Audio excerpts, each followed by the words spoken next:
Good evening, ladies and gentlemen. Welcome into Wilmington Wildcats Weekly, brought to you by the Breezer Construction Company here on the Christian Internet Sports Network. Getting set for football tonight here from Wilmington at Becker Field, Wright Stadium, as the Cats back at home to take on Streator. And a battle of a couple of teams that know each other quite well out of the ICE Conference. Wilmington out in their purple jerseys, white helmets, white pants tonight. Streator will be in their white helmets, white jerseys, and red pants.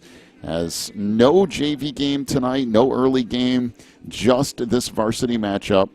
And with that comes a very strict 7 o'clock start time. And so that's what we're looking at here, roughly 20 minutes or so from now. And another beautiful night for football. It is. It's a little cooler tonight, but that's even better for football. Yeah, it is a little bit cooler. I will say for high school football, I mean, it's been blazing hot the last number of weeks. But tonight we're finally back to decent weather. And the Cats with their third home game in a row, which is like completely insane. I can't remember a year that there's been 6 home games out of 9. I don't think there ever has been, has there? But the Cats are there, and their third one now. Then they go to Reed Custer, which, let's face it, is right down the street and essentially a home game. And then you're back here for Week 9. And Wilmington, in the meantime, starting to string together some wins. They had that Week 1 defeat at Morris, led late. Morris wins right at the last second. Wilmington has run off a bunch of wins now, looking to be officially playoff eligible, getting to their 6th win here tonight. And that's what's on everyone's mind, is just getting to win number 6. All right, got a bunch of stuff to get to on the pregame show. We'll have an interview with Coach Reitz here in a little bit. We will preview some areas from of high school football tonight. We have a lot of stuff going on scoreboard-wise, and I know there's a lot of teams we're looking at going, okay, if they win or they lose, it affects where Wilmington is playoff-wise. Should the Cats become eligible tonight, they are right on the border of 2A and 3A as we speak, and it just kind of depends how all that stuff goes together. We'll keep an eye on some of those games tonight, but we'll start off this pregame show by going over some of the scores from last week. We'll do that after this timeout. This is Wilmington Wildcats Weekly, brought to you by Breezer Construction Company here on the Christian Internet Sports Network. We're back in just a minute. Breezer Construction Company is a proud supporter of Wilmington Wildcats football on the Christian Internet Sports Network. What's up? For over 40 years, Breezer Construction Company has led the way in providing quality construction to the industrial, utility, and pipeline industries. For more information on Breezer Construction Company, go to breezerconstruction.com. That's breezerconstruction.com, or call 815-521-0900.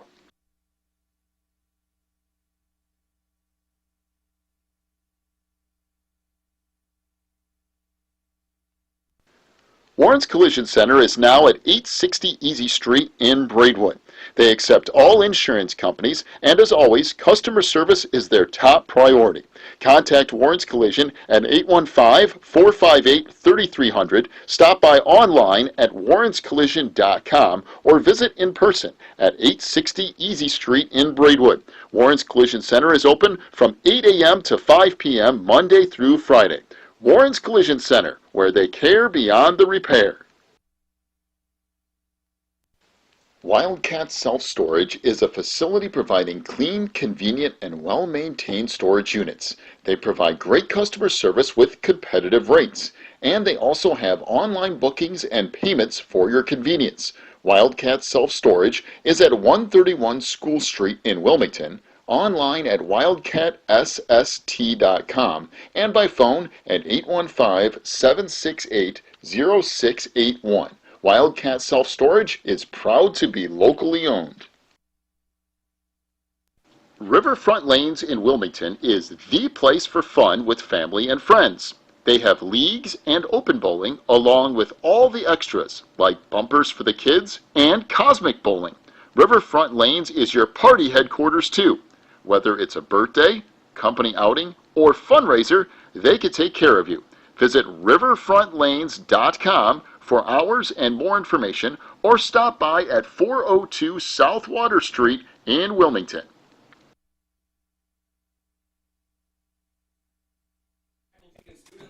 Back here, Wilmington Wildcats Weekly, brought to you by Breezer Construction Company. Streator in Wilmington tonight from Wilmington High School. Actually, technically the middle school now, what used to be the old high school, as the Cats back at Becker Field at Reitz Stadium here for what is Week 7. Does that seem possible, Week 7? No, it doesn't. And before we go any farther, what is the mascot of the Bulldogs? White pants, my high school was the Bulldogs. Yeah, Streator Bulldogs tonight. All right, so we have some scores to get to from last week. So Wilmington, of course, with a 47-0 win over Thornton. It was Herscher defeating this Streator team 28-14. Richmond Burton 42, Sandwich 12. Piatone lost to Braidwood. Recuster on a last-second field goal won that game 31-28. Coal City blew out Mantino 55-0. That's all of the ice updates. Morris defeated Rochelle 37-14. Richmond Burton, as we said, over Sandwich. It was JCA defeating Niles Notre Dame 16-7. Bishop Mac, no problems with Woodstock Marion 49-14. IC Catholic wins late against Wheaton St. Francis. 35-28 victory there for IC. Providence 28-14 over Marist. A couple other ones. Byron 42-14 over Dupac in a game that was really close early, but did not end up that close down the stretch. Seneca 43-26 over Ottawa Marquette. And a lot of different action going on here tonight as well. So when you look back at the ice scores, Herscher defeating Streator by a couple of scores, and what makes it really interesting is that Wilmington obviously had no problems with Herscher, and now you turn around and you're playing Streator. Yeah, I know. Wilmington had no problem at all, and that was at Herscher too. But they just really rode right on through them. Yeah. Again, Reed Custer and Piatone, that game going down to the wire. Reed Custer getting a late field goal there.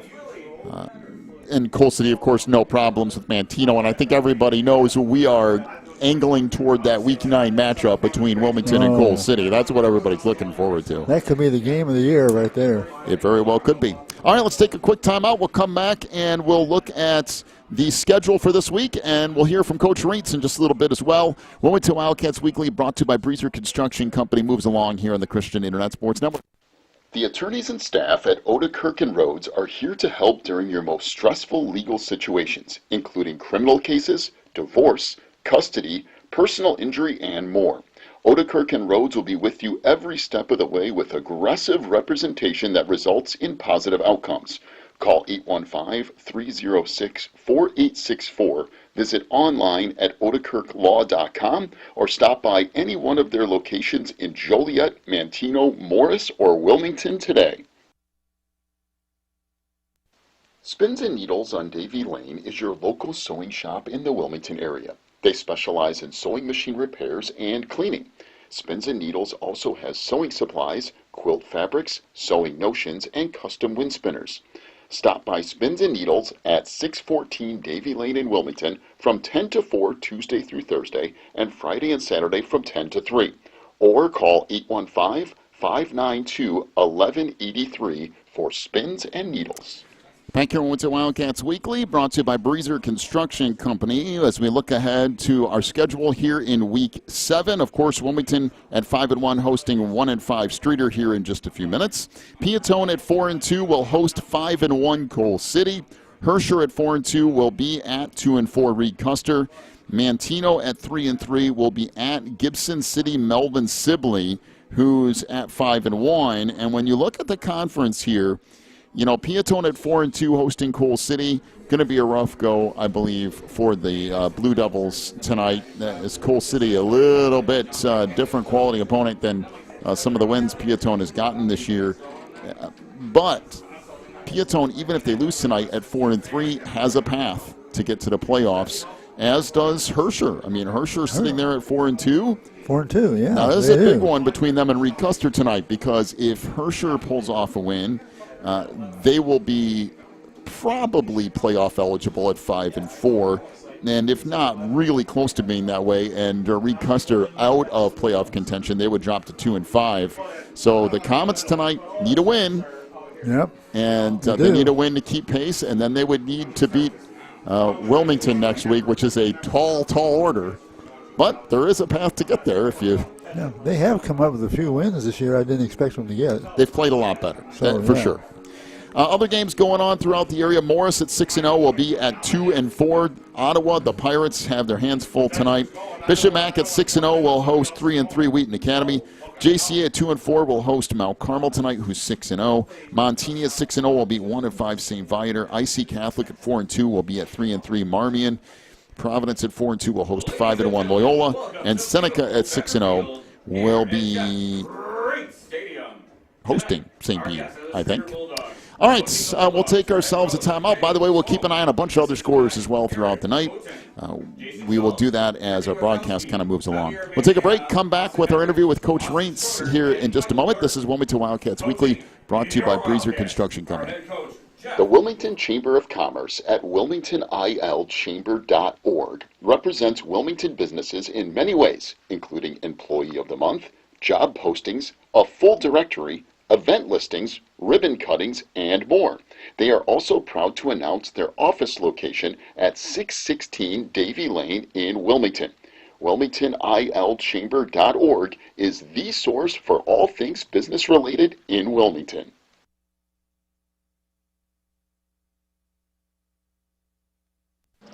Welcome back here on Wilmington Wildcats Weekly, brought to you by Breezer Construction Company and joined by the head coach of the Wildcats, Mr. Jeff Raintz. And Coach, in the middle of this run of a bunch of home games, and you had one last week against Thornton, a different opponent because of that Lyle game going away, and be able to get an opponent within an hour or so. And even though a bigger school, you guys came out and did what you needed to do and controlled things in both offense and defense, got everybody in the game, and got that next win and closer to being playoff eligible. Yeah, exactly. And I should have talked about this the other night at Catbackers, but we talked about coming up here for Streator. We call it a T-shirt game because if we're able to officially get in the playoffs, we get the T-shirts made. And so going into Thornton, we wanted to make sure that we kept the momentum going into the Streator game to have a T-shirt game. Like you said, it was a new opponent, somebody we've never played before. I thought they had good speed. I thought we did a great job of driving the football, keeping their offense off the field. We were rarely on the field the first half defensively. And all of our running backs, Billy had a good night running the ball, Kepman an outstanding night. Couples had some big runs. Kachuk had some big runs. And so, and like you said, great part is all of our kids got into the game. That keeps our team morale up. That keeps our experience going. And we go from there. So overall, it's a really good game for us. And one of the interesting things in games like that, you get to work on some things that maybe you don't try at various times, but have an Ostheim go out there and kick the field goal that he kicked, and the opportunity to go through live reps to do some things like that has to be a help for later in the year. It does. You take any opportunity you can to try to go through any special plays you might have. Well, for us, it happened to be that we were just inside of his range. Evan did a great job of kicking it through, and you know what? That might be something that helps us out in a big situation down the line. And he's a great weapon to have for us to have a kicker like that at a small high school. We've had some great kickers over the past, and Evan's getting better and better, and he showed that the other night. So now you go back, you kind of go out of the conference for a game and try something new, but now you're back into that stretch of Streator, then go across town and take on Reed Custer, and then you got Coal City. But that begins with the Streator team that comes in, and you look at it at 1-5, and you go, okay, what are we getting here? But Streator has a tendency every now and then to put some things together and hang around, particularly with the kind of offense they run.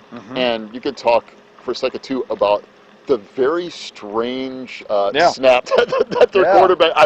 You said at Campbackers the other night, you haven't seen it before. I for sure have never seen what they run. So, and going back to it, you know what? If you talk about how well Streator is going to play against us, I don't know if we remember last year. They came out and their quarterback took them up and down the field on us last year until we got that under control. Anyway, they have a new offense. They have a new coach. Matter of fact, their offensive coordinator is Austin Hedrick, who used to be a Wildcat. Anyway, they run the option scheme that people that watch football, it's like Army and Air Force and Navy. and it's really tough to defend. You have to be disciplined. What's unique and what we've seen on film, though, is the quarterback is a yard away from the center, and so it's a yard shotgun snap play. And they're very good at it. Out of all the film that we've watched on it, I don't think I've ever seen them fumble the snap. And I'm sure they have their philosophy on why they do it a certain way. You know what? I've been in this game 32 years. I haven't seen this. Me either. But going back to it from a scheme-wise defensively, we have to do our job. You know, we have to make sure whoever's on the fullback has that, whoever's on the quarterback has him, whoever's on the pitch man has him. And so it's a you know what? It's small high school football. You see the spread. You see double tight, Piatone come at you. And then last week with Thornton, you saw a little different spread.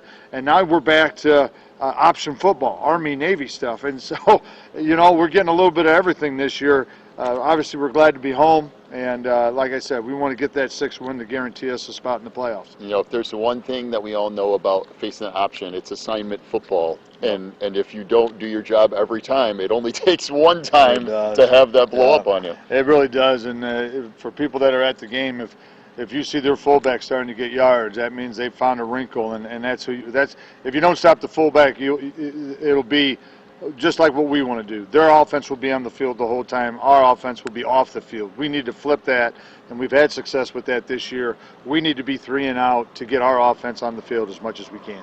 Okay, and then lastly here, injury-wise, I know Kettman with what happened last week, but how is that going? Not too bad. He's practiced a couple days this week, not full go, but he is running on it. He can do many things. The strength-wise, we like to see him maybe get a little better before the game, so that'll be a game-time decision with him. And you know, everything else we're doing pretty good, knock on wood. Declan Prophet, who tore his ACL, he had surgery last week, and everything went well there, so we're very happy with that. But hopefully we can stay away from that injury bug. All right, Coach, good luck tonight, and we'll talk to you in postgame. All right, sounds good, John. Thanks, buddy.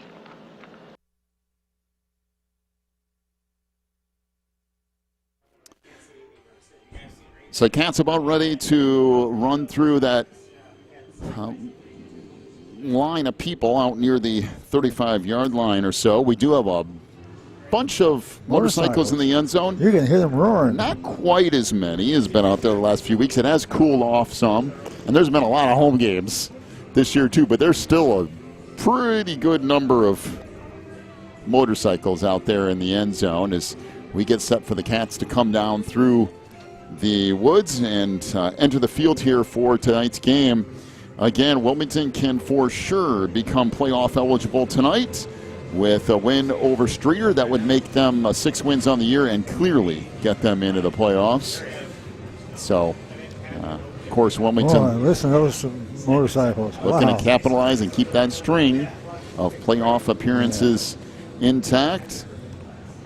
As you can hear the motorcycles roaring, there go the fireworks off in the distance. There they come. And the Cats will come out through that run through, down to the woods, and all the way out through the smoke, and get set to get things underway here tonight. Again, fireworks going off.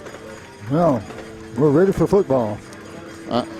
Again, not the heaviest crowd ever in Wilmington history, but good group of loyal fans here tonight. There have been a lot of home games, which you start to take for granted what you got when you have a bunch of home games, as the Cats do. But there's a big one looming out there in a couple of weeks, and that will be a massive crowd when Coal City comes down. But there's some action to happen, and there's some business to take care of if you're the Cats. And first things first, you start off with the Streator Bulldogs here tonight. We'll take a break, come back, we'll get things underway after this on the Christian Internet Sports Network. Quigley Technology Services is your local source for computer help. They have built numerous websites, including ours, here at the Christian Internet Sports Network. Quigley Technology Services also specializes in virus removal, so your computer will get back to full speed now. And you can trust them for first-class computer repair, including free local pickup and delivery, plus on-site service, including after hours. Contact Quigley Technology Services at 815-293-7844 or stop by at quigtech.com. That's QUIGtech.com.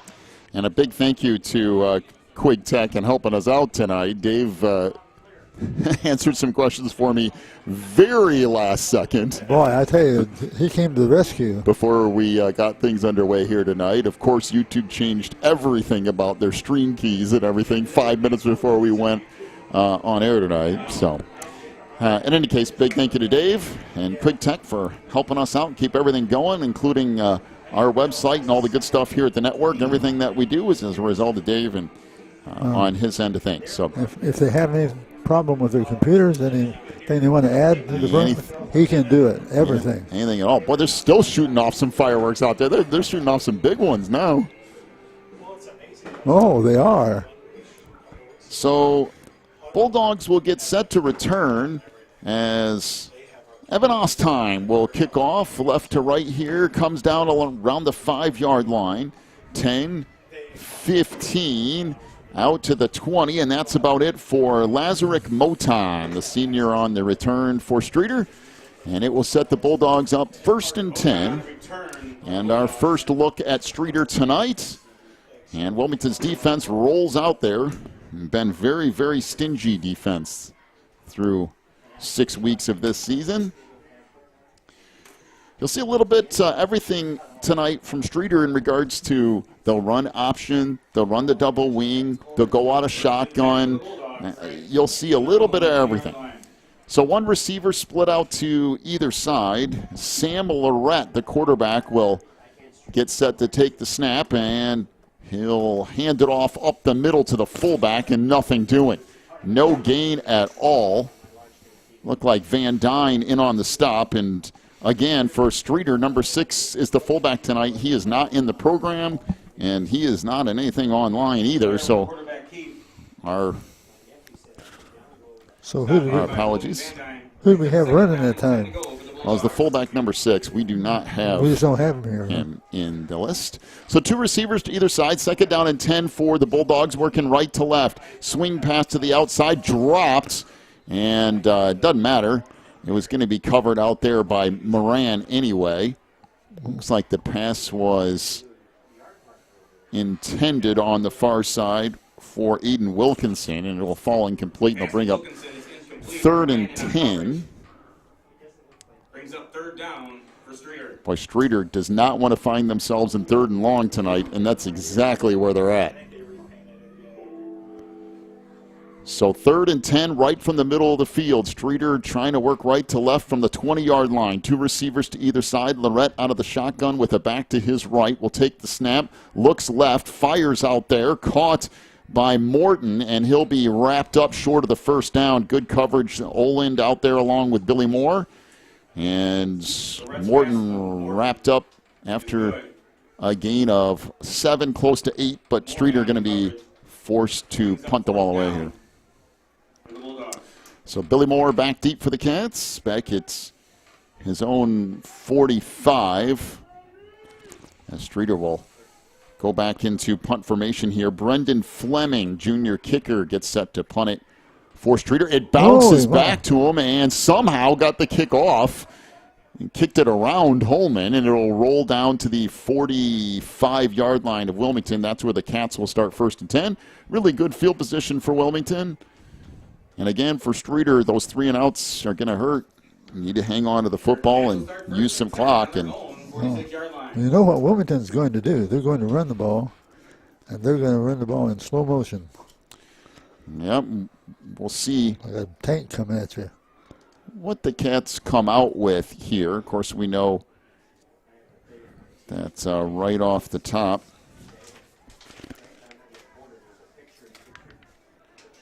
That Ryan Kettman will more than likely not play tonight, so that means Kachuk and Couples. Hunter Kachuk and Couples. A handoff goes to the fullback, Schrager, and Ryan Schrager will carry a couple of defenders with him out to the 50, so right at midfield. Nash Rink will come in and relieve Schrager. And again for the Cats, Kettman sitting out this one. He is dressed, but more than likely will not play tonight, and that's okay. You want to make sure that he's fully and completely healthy, especially for that Week 9 matchup with Coal City. Gain of 4, bring up 2nd and 6 for the Cats right at midfield.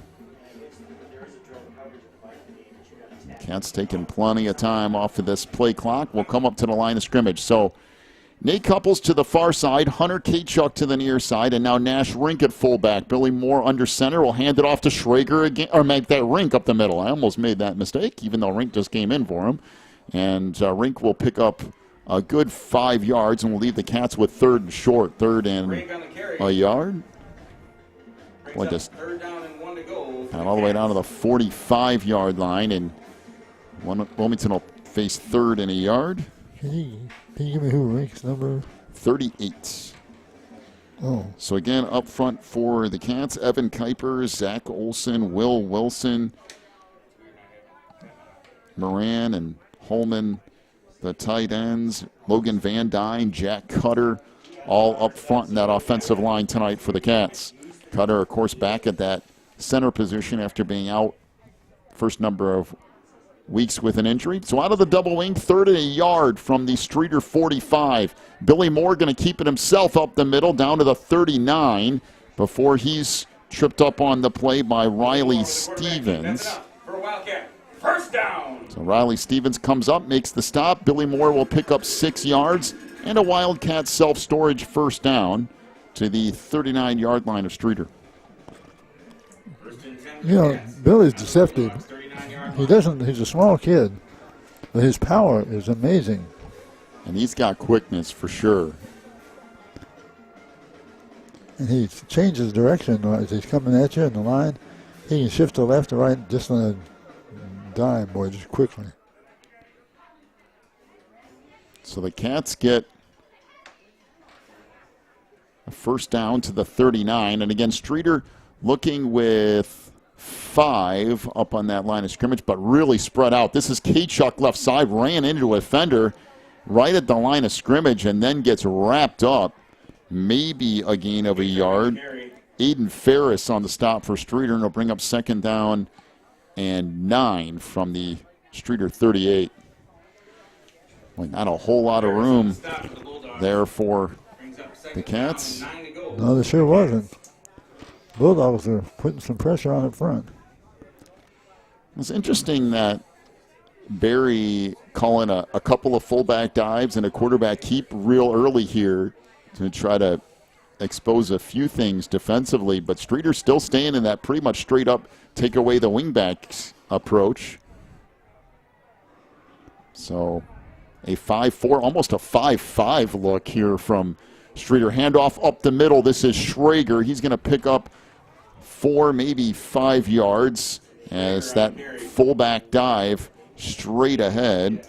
Look like Cooper Sharisky will be credited with the tackle for Streator, and it'll bring up 3rd down and 6. So a gain, or 3rd down and 4 after a gain of 5, sorry. And it was a gain of 1 the last go round, then a gain of 5 on the dive from Schrager, and it'll set up 3rd and 4. Not been huge chunks of yardage, though. No, it sure hasn't. The Bulldogs have been grabbing the turf and hanging on. All right, so split out this time on the double wing. Handoff comes right side. Couples inside the 30, gets stacked up. Looks like he does have a first down, though. Couples on the carry. That's enough for another first down, Wildcats. Cole Winterrod, senior defensive lineman, with the tackle for Streator. A gain of 5 and a Wildcat self-storage first down to the Streator 27 right off that near side hash. And the Cats just chewing up chunks of yardage here, 4, 5, 6 yards at a time. And that's all you need to do. Even at 3 yards at a time, it's plenty.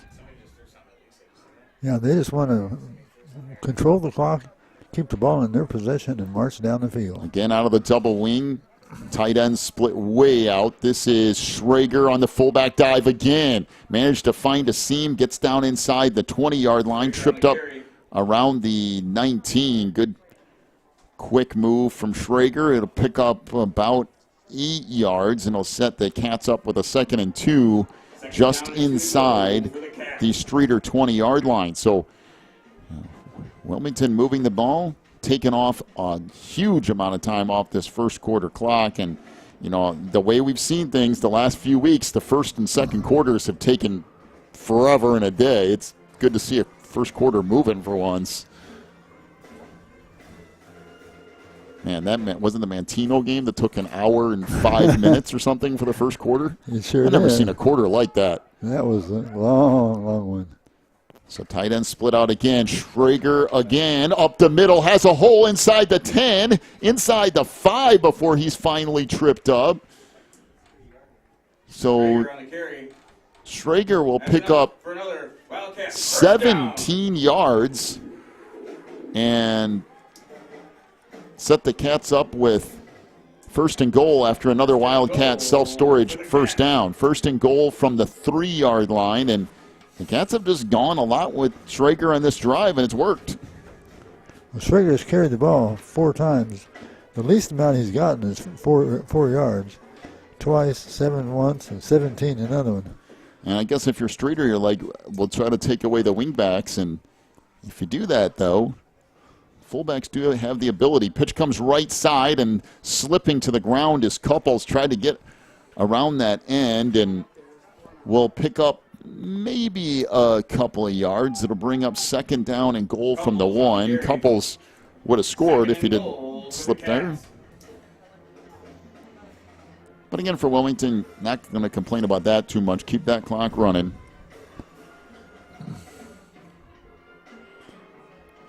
Again, Barry taking as much time as he wants off that play clock. The Cats second and goal just outside the 1-yard line.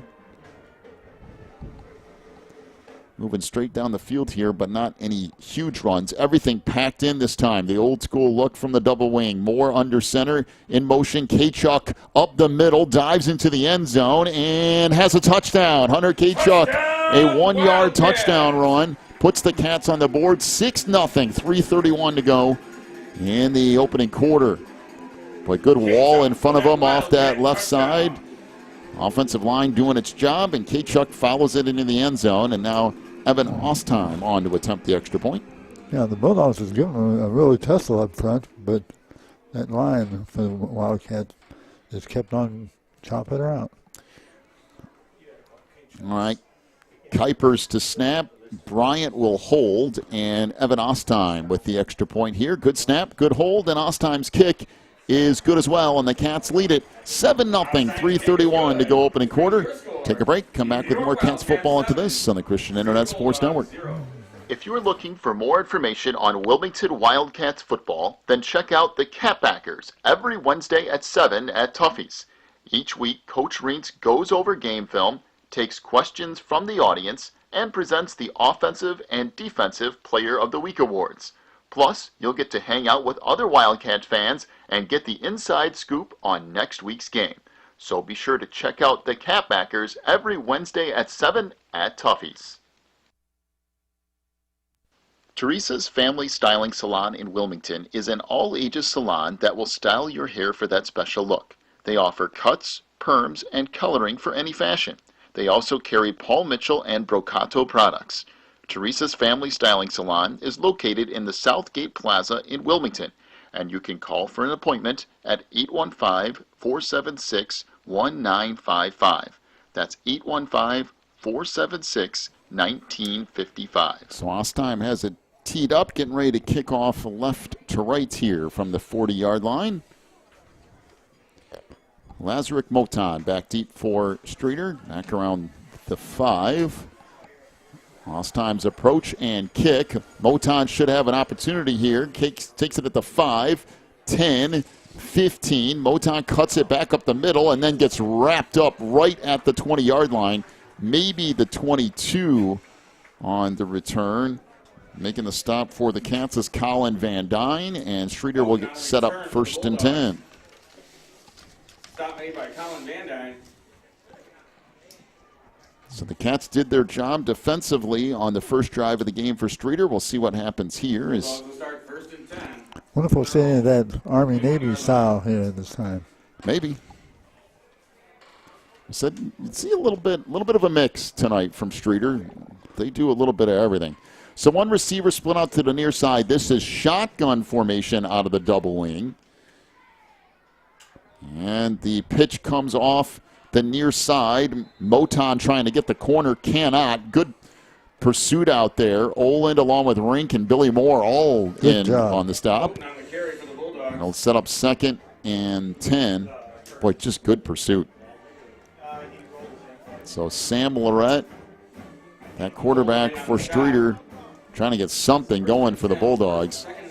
You know, Rink's talked a little bit about when he's under center, he's not really under center. He's about a yard back, which I don't think I've ever seen. You'll see it here. He's not really under center. He's about a yard removed.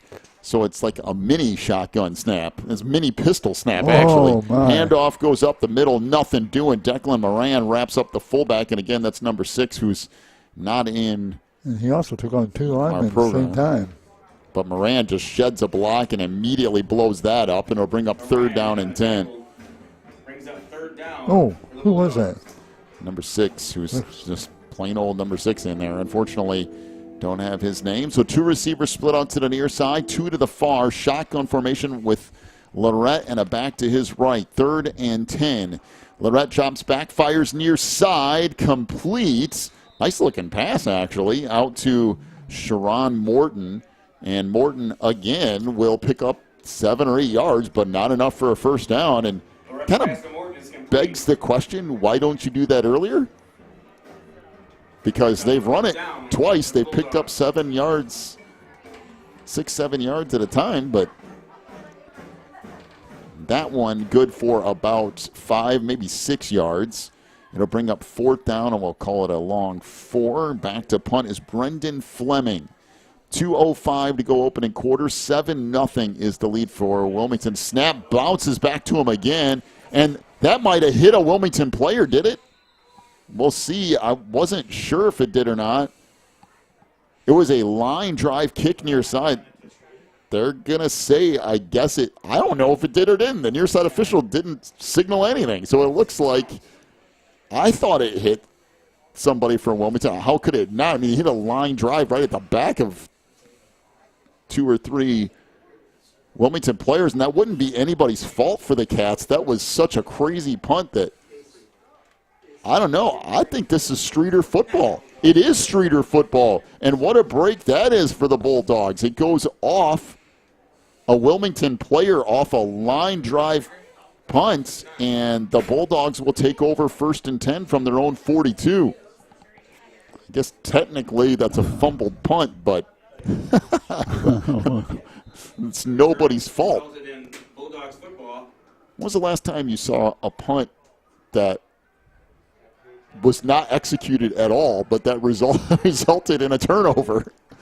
So 2 receivers to either side. Lorette out of the shotgun, chops back. Rink chasing him and sacks him back at the 35. That's an incomplete pass, but quite frankly, I think Mr. Rink should get credit for a sack. Lorette tried to chuck the ball forward at the last second, and this is for sure going to be intentional grounding. There's 2 flags on the far side, and so boy, Mr. Rink was on a mission and got there in a hurry. This back at the 35, so this will be intentional grounding. That will move the ball back even more, and Streator now in all kinds of trouble. So it will be 1st and 22. The ball back to the Streator 30. The Bulldogs working right to left here in the 2nd quarter. 1:51 to go in the opening frame. So does anybody get credit for anything? I guess it's just technically it's a quarterback lost 7 yards on a rush, and then ultimately and he gets smacked back at the 20, and that was Moran, and was it Oland?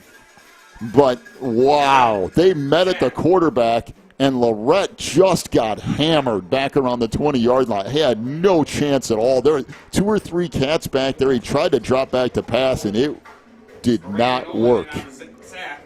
So that's a loss of 9 more. It's 3rd down and 30-ish.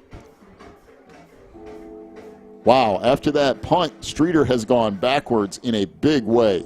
3rd down and 30. 1 receiver to either side, back at their own 21, almost the 22 again. Out of the shotgun, Lorette drops back, looking left side, fires down the sideline, and that is incomplete. Overshot his intended receiver. That was Quentin Stevens out here. Good coverage by Mentz, and it will mean a 4th down and 30 for Streator. Good job the time by the quarterback, Lorette. He threw that out of bounds. There's one thing else he could do. He didn't try to force it anywhere. Well, the Cats conceivably will get good field position, although the last time, that punt almost went over his head, and he still gets it away somehow. It's the 3rd bad snap, and the kicker, Fleming, has just been trying to get the ball away. Made a good leaping grab to come up with it. The punt only goes about 9 yards, but you can't really blame him. At least he got the punt off. Yeah, he did. He sure did. That's been a rough night. This is only the first quarter yet. He's had 2 snaps roll back to him that he managed to get off. That one almost went over his head. And the Cats with a 1st and 10 from the Streator 29 off the near side hash. Wilmington working left to right here with 53 seconds to go in the opening quarter. Again, Billy Moore under center. Tight end split out here out of the double wing. Handoff up the middle. Big hole. Schrager breaks a tackle inside the 20 and gets tripped up at the 15. Finally stopped by Cameron Magana, who gets a hold of him and stops him, but not before a gain of about 17 and a Wildcat self-storage 1st down to the 13 of Streator. And everybody split out again. Billy Moore under center.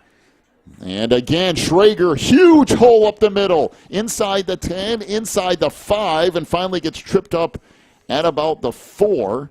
Schrager, the ball carrier. Looks like Quentin Stevens finally picks up the stop, but not before a gain of 9 yards, and will set the Cats up with 2nd and 1 as we head to the second quarter. Streator trails it, to Wilmington 7-0 here at the end of the first. Take a break. Come back with more Cats football after this on the Christian Internet Sports Network. Pro Real Estate is a family-owned business established in 1983.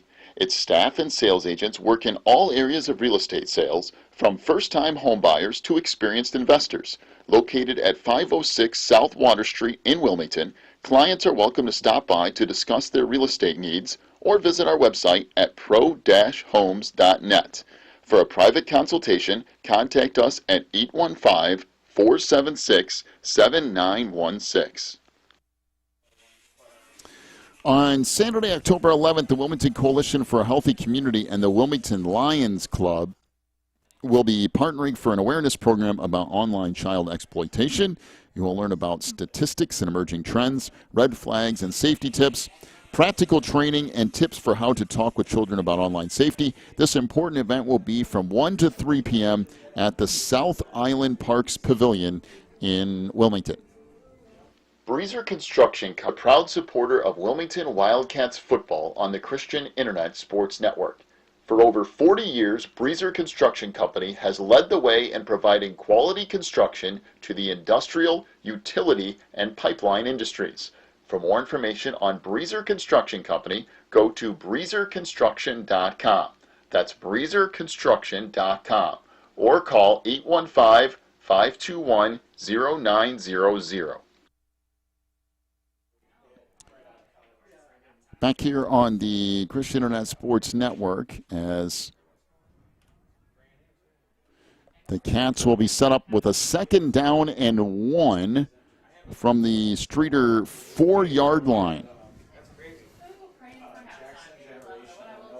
So Billy Moore back up under center. Kachuk to the far side, couples back to the near out of those wingback spots. And pitch left side, Hunter Kachuk trying to find the end zone, and he is in for the touchdown. 4-yard touchdown run as Kachuk picks up another score. 13-0 is the lead for Wilmington. 11:56 to go in the opening half.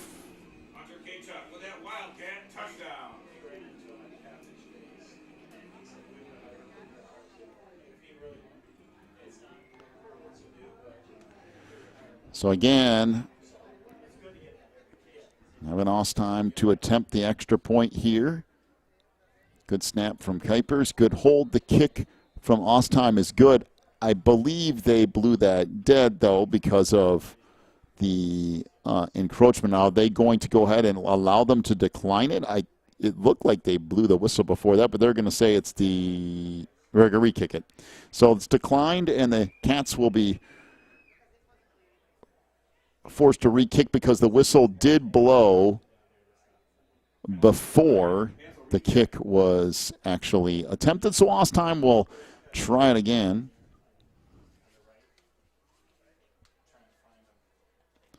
Good snap, good hold. The kick from Ostheim is good, and Wilmington leads it 14-0. 11:56 to go in the half. Take a break. Back with more Cats football after this on the Christian Internet Sports Network. Warren's Collision Center is now at 860 Easy Street in Braidwood.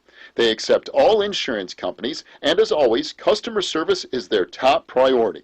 Contact Warren's Collision at 815-458-3300. Stop by online at warrenscollision.com or visit in person at 860 Easy Street in Braidwood. Warren's Collision Center is open from 8 a.m. to 5 p.m. Monday through Friday. Warren's Collision Center, where they care beyond the repair. The Wilmington Chamber of Commerce proudly announces the Autumn Festival of Crafts will be Sunday, October 12th from 10 a.m. till 4 p.m. on the North Island. This is a free admission event. Come out and stroll the craft show while listening to live music. Kids can enjoy pumpkin decorating and face painting. There will be food trucks, arts and crafts vendors, vintage items, and a split-the-pot raffle. That's the Wilmington Chamber of Commerce proudly announces the Autumn Festival of Crafts Sunday, October 12th from 10 to 4 at North Island Park. All right, the Cats will be kicking it away here right to left from their own 40-yard line. Evan Ostheim will approach and kicks this off back deep. Lazarek Motan will take the kick across the 15 and gets wrapped up right there. My goodness, what coverage on the far side by the Cats. That is Travis Van Dyne who comes flying through to wrap him up. And Streator will face 1st and 10. Yeah, he cut him off before he even get to the place to turn the corner. So the Bulldogs see what they can get going here. So far, it hasn't been much. Their biggest play of the night was the line drive kick that went off a Wilmington player. That's true. That was the biggest gain of the night, and then they promptly lost 20 yards in the next couple of plays. All right, so 1st and 10 for Streator, trying to work left to right from their own 15-yard line. Again, Sam Lorette under center out of the double wing here. Now Lorette changing it up a little bit. And fullback carry off the right side again, and at number 6 will pick up 3 yards or so. About 3. Actually, that might be Brandon Mangrum. It looks like 6, but it could be 8, actually. It's so crunched up on the in his jersey that I know I was watching film from earlier in the year, and there was a 6 back there, but maybe it is 8. So 2 receivers to the near side, 1 to the far. Lorette fires far side, caught. This is Morton, makes a move and gets up the sideline across the 40 and out past the 45-yard line. Billy Moore tried to make the stop. He got away from Moore and then took off up that sideline. Biggest play of the night for Streator out to the 41-yard line. That's a gain of 22 yards and a Streator 1st down. And quite frankly, I think that's their best play of the night, is just get Morton out there and wing it out to him after 4 or 5 yards. Well, he's got 3 completions already. And he has speed, and Lorette can get it there. Yes. So 34 yards. Shotgun for Lorette. They try jet sweep, and that's not going to work. Declan Moran says no, that's not going to happen. Quentin Stevens on the carry, and he gets to about the 40, which will result in a loss of, 39, loss of 2 yards. That jet sweep you better really have speed, and you better have somebody with the block on the edge because the Cats are well versed in stopping that play. Boy, Moran has had such a good year, finding himself in the right spots a lot of the time. So 2 receivers to the far side. Lorette drops back out of that shotgun again, swings it left side. That's going to go nowhere. And again, the fullback on the reception, Zach Olin says, yep, I'll take care of that. That'll lose 2, maybe 3 more yards. And again, 3rd down and 13, close to 14. Brings up 3rd down for the Bulldogs. Who in the world caught the ball? Well, that's that same fullback that we've kind of.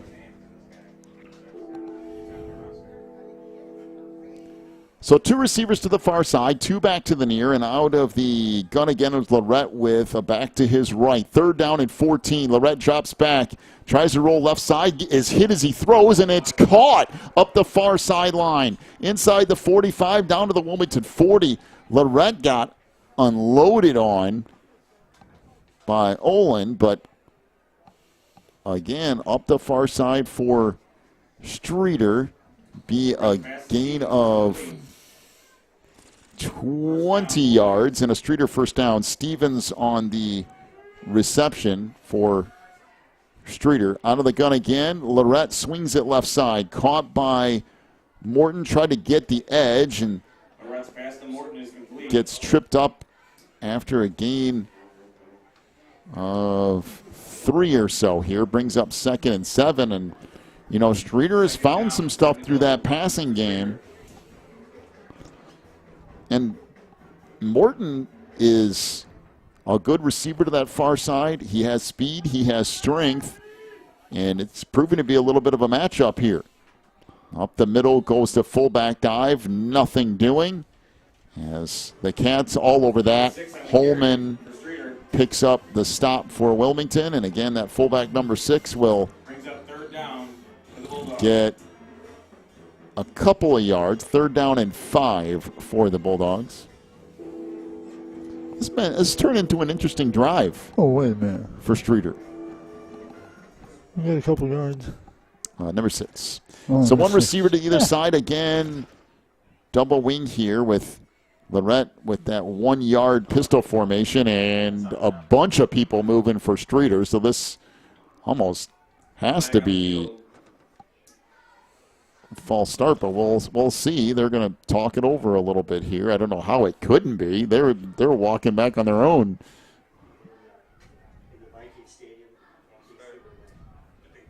So let's see. Holy cow, both teams walked backwards and they said offsides. That's crazy. Literally both teams moved backwards 5 yards. Streator moved back. Wilmington followed them. And then they make it a 5-yard offside on Wilmington when the fullback just started a full-on sprint toward the line of scrimmage. Well, that's interesting. 3rd down and a yard from the Wilmington 33. Boy, that one caught everybody by surprise, including Streator. So 1 receiver to either side. Double wing here again with Lorette under center. Much more manageable here for Streator. Again, fullback dive, and again, it goes nowhere. Olin and Rink combine on the stop. And again, infamous. Well, actually, that is Levante Horton on the carry for Streator as he lined up in that fullback spot. No gain, and it'll bring up 4th and a yard. But Levante rotated in for a carry. 4th and a yard for the Cats. Actually a pretty big opportunity here for the Wilmington defense. Get off the field and let the offense go back to work. Well, even though most of the defense is the offense. So out of the double wing, Morton splits out to the far side. And handoff, fullback dive again. They're going to get enough. Number 6 picks up a about 4 yards, close to 5, and it's enough for a Streator first down. Number 6, carrier for the Bulldogs. First down, Streator. Down to the Wilmington 28. And the Bulldogs have found a couple of things here on this drive. They certainly have. They've managed to get a couple of pass plays go their way. Now, the run game hasn't been great, but when they needed it to get a yard, they got it. Again, out of the double wing again. Lorette, I would say under center, but not really. A yard back from center will take the snap. And again, fullback off the right side, nothing doing. Moran right there along with, I think that's, trying to see who else got up there. Is that Cutter? 6, the carrier for the Bulldogs. So a gain of a yard. It'll bring up 2nd and 9. So Cutter will rotate off after being involved in that tackle and give Streator credit. They keep going back to the fullback dive. And who's going to get a credit to run to? Again, that's number 6. One receiver to either side. They'll split out now 2 receivers to either side. Lorette out of that gun formation swings it left side. Morton drops it. And a couple of people converging out there defensively for the Cats anyway, but the drop pass will make it 3rd down and 9 for Streator. Now, of course, you're in 4-down territory, so if the Bulldogs can get 4 or 5 yards and make it a manageable 4th down,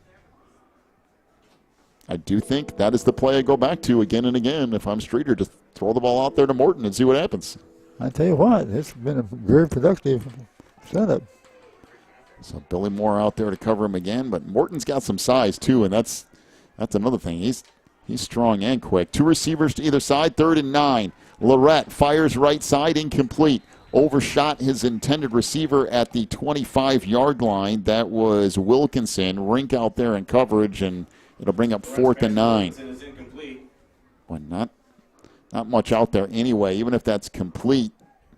Rink close in a hurry and bring up 4th and 9 here for Streator. Really needed to get at least 3 or 4 on that down to make it manageable here on 4th. Yeah, that was really a crucial play for the Bulldogs. Well, Coach Rink likes to blitz, and this would seem like that would be a good time for it. 4th and 9. Streator see what they can do here, needing a chunk of yards.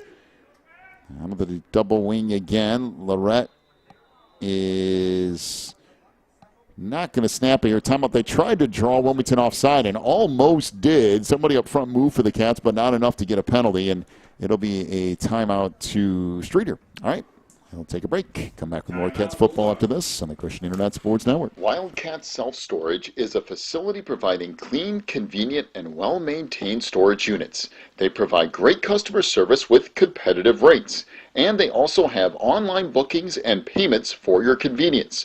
Wildcat Self-Storage is at 131 School Street in Wilmington, online at wildcatsst.com, and by phone at 815-768-0681. Wildcat Self-Storage is proud to be locally owned. Riverfront Lanes in Wilmington is the place for fun with family and friends. They have leagues and open bowling along with all the extras like bumpers for the kids and cosmic bowling. Riverfront Lanes is your party headquarters too. Whether it's a birthday, company outing, or fundraiser, they can take care of you. Visit riverfrontlanes.com for hours and more information, or stop by at 402 South Water Street in Wilmington. 4th and 9, 2 receivers either side. Lorette hit as he throws it, and as we said, Wilmington brings pressure. Van Dyne gets in there, and Lorette's pass knocked down incomplete. And Wilmington will take over on downs, 1st and 10. That's their own 27-yard line. And Lorette going off the far side, holding his arm, and that would not be good for Streator because that's been the one thing that's really worked tonight a little bit, has been the passing game for the Bulldogs. All right, Wilmington 1st and 10 from their own 27, right in the middle of the field, working right to left here. Out of the double wing again. And up the middle. Boy, there's a bunch of stuff flying around, and it looks like there's a fumble, and it's Streator football. Well, Fumble on the play. one play, and the Cats give it back. So I believe it was Schrager on the fumble, and just like that, Streator in business again at the Wilmington 29. There's just been some interesting stuff tonight. The weird punt that went off a Wilmington player, and now the Cats cough it up with a fumble. There's 5:44 to go in the half, and if Streator can somehow put a score on the board, this thing would be way closer than everybody was envisioning. One receiver to either side.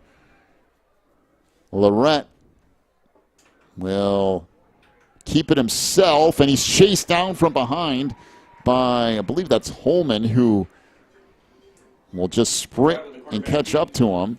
They tried to run the option to the far side, and just not much there. Lorette thought about pitching it, but just didn't do it quick enough, and closing in to make the stop is Cooper Holman. Cooper, the 6'2", 200-pound junior for the Cats.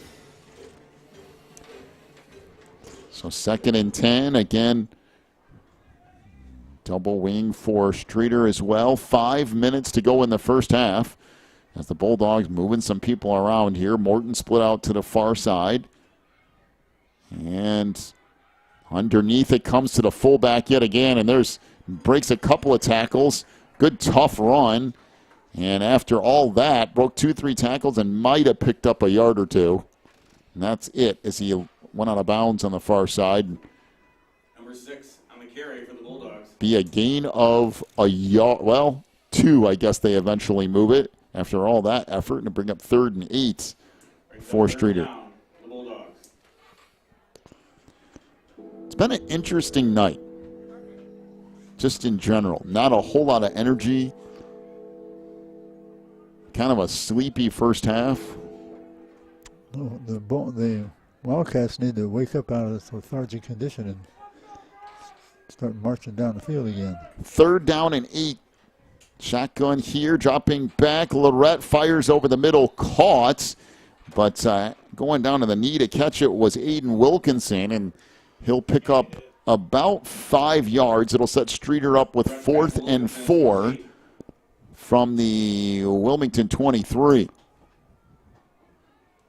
Again, this Cats defense kind of thrown in it time after time after time just because of weird circumstances. We had the punt go off a Wilmington player that was shanked. We had a fumble. And Wilmington defense has had to answer the bell a few times in this first half. 2 receivers to the near side, 1 to the far. 4th and 4 from the Wilmington 23. Lorette going to be sacked again. Back at the 30. And that's Holman who comes through and will pick up the sack, and that'll do it for the Streator drive.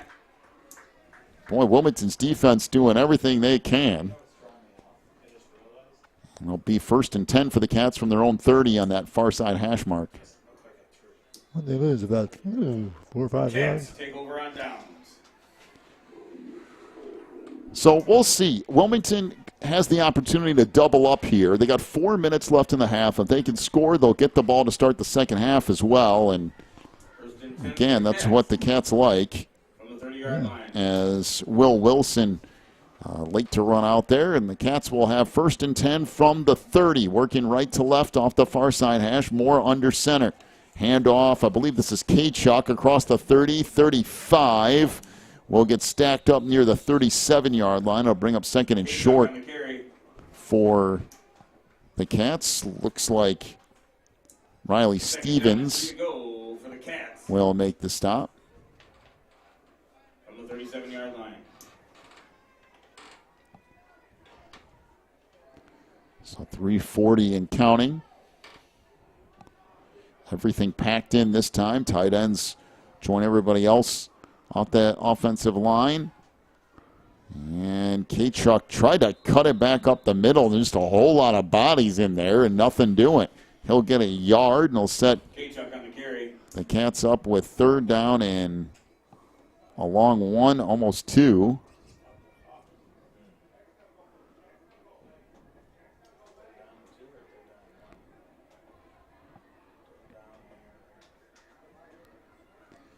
So we'll see what the Cats have here.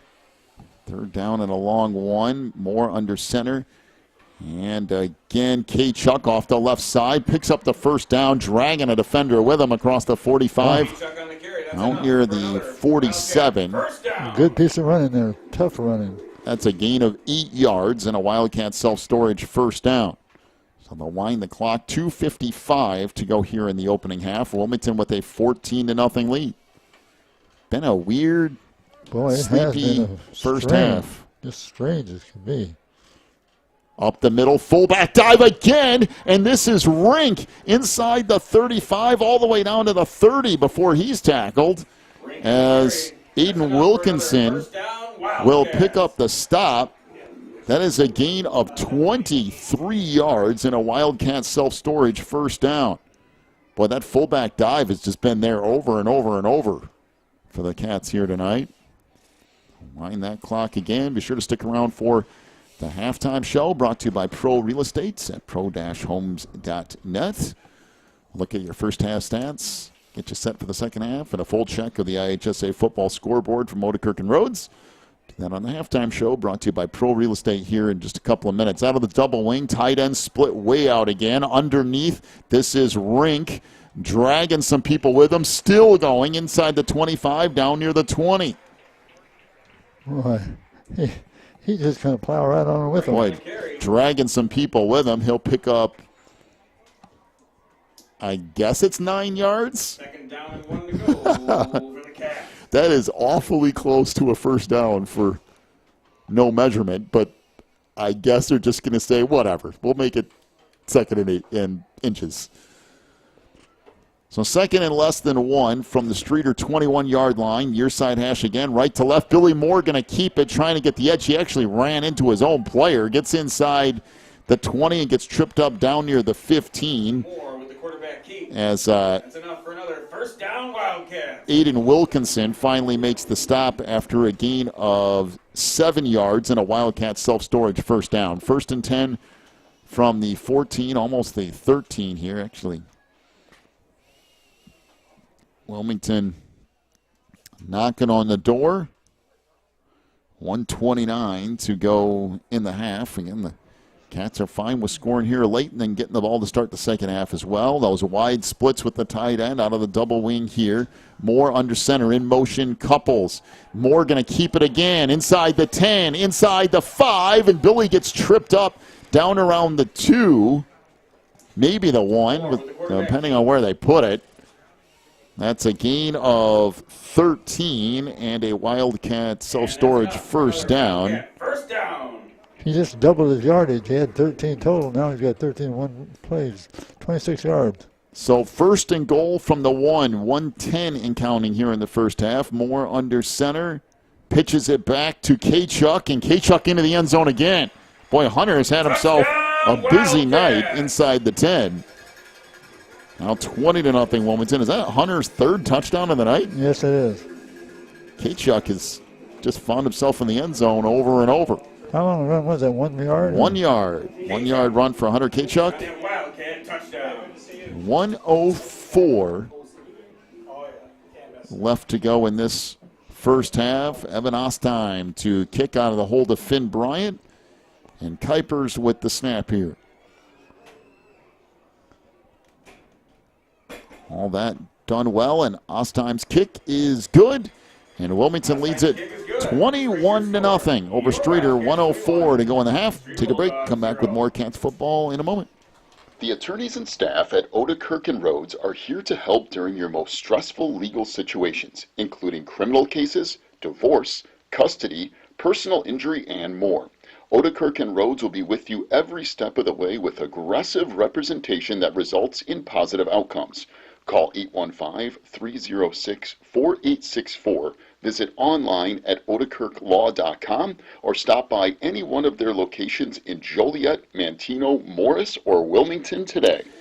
On Monday, October 13th, the Wilmington Coalition for a Healthy Community will be celebrating their 19th anniversary at the Wilmington Library. Potluck dinner will start at 6 p.m. with a special presentation starting at 6:30. Meat will be provided. The Wilmington Public Library is located at 201 South Kankakee Street. Look forward to having you join us and celebrate this milestone. All right, the Cats will get set to kick off right to left from the 40. 1:04 to go in the half here.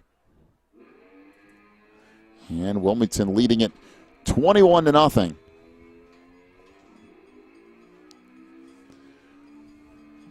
So Evan Ostheim will approach. Again, back deep for the Bulldogs is Moton. It'll come down a little bit short, though. I think that might be, is that Morton? It is on the far side across the 20, out near the 25. There's a flag down on the near side. At 56 seconds to go in this first half. We'll see who this penalty is on.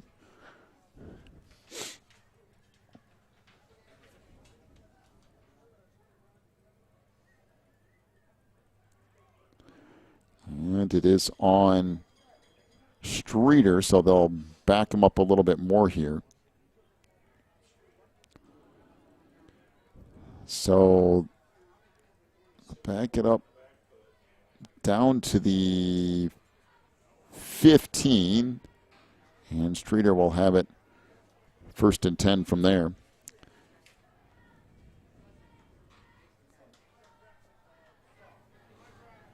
I thought Streator was done for the half, so it's time.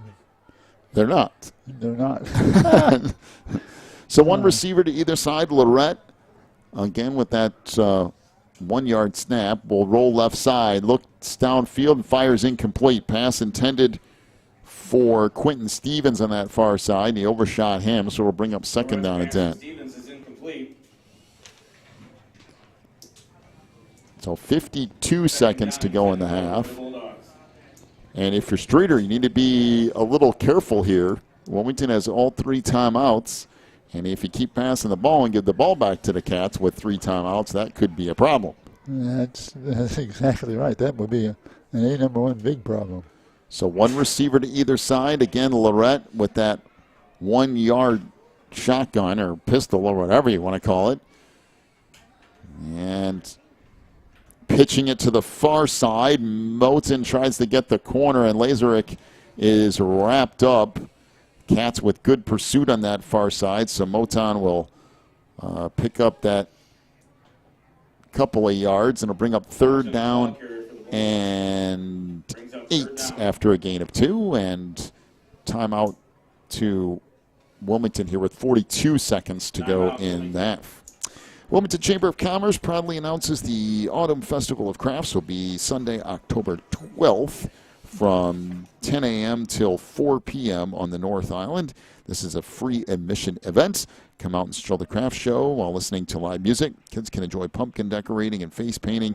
There will be food trucks, arts and crafts vendors, vintage items, and a split the pot raffle. That's the Autumn Festival of Crafts, Sunday, October 12th from 10 to 4 at North Island Park. All right, 42 seconds to go in the half. Cats trying to force a punt from Streator and give Wilmington an opportunity to score again before the first half ends. Sure to stick around for the halftime show, brought to you by Pro Real Estate at pro-homes.net. Look at your first half stats and have a full check of the IHSA football scoreboard from Odekirk and Rhodes. That's the halftime show from Pro Real Estate coming up here momentarily. All right, 3rd down and 8 for Streator from their own 17 with 42 seconds to go in the half. Trying to work left to right. Lorette drops back, fires, and that's knocked down right in the middle of that defensive line. Might have been Cutter getting a hand on that, and it'll bring up 4th down and 8, and Streator going to be forced to punt it away. 39 seconds to go in this first half. They should have been trying for it, would they? No. I would think not. Although, it does look like, nope, they're going to drop back here. As as iffy as the snaps have been on the long snapping tonight, that's actually not too bad a one. But then, ironically, Fleming has trouble picking it up. It's blocked. It goes into the end zone. And I'm not sure what they called out of that. It looked like it went out of the back of the end zone.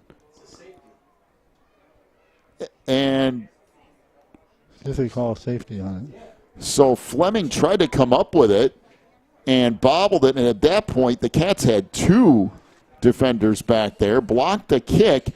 No one came up with it, and it went out the back of the end zone. So the officials talking about it here. No one had possession of the football, so.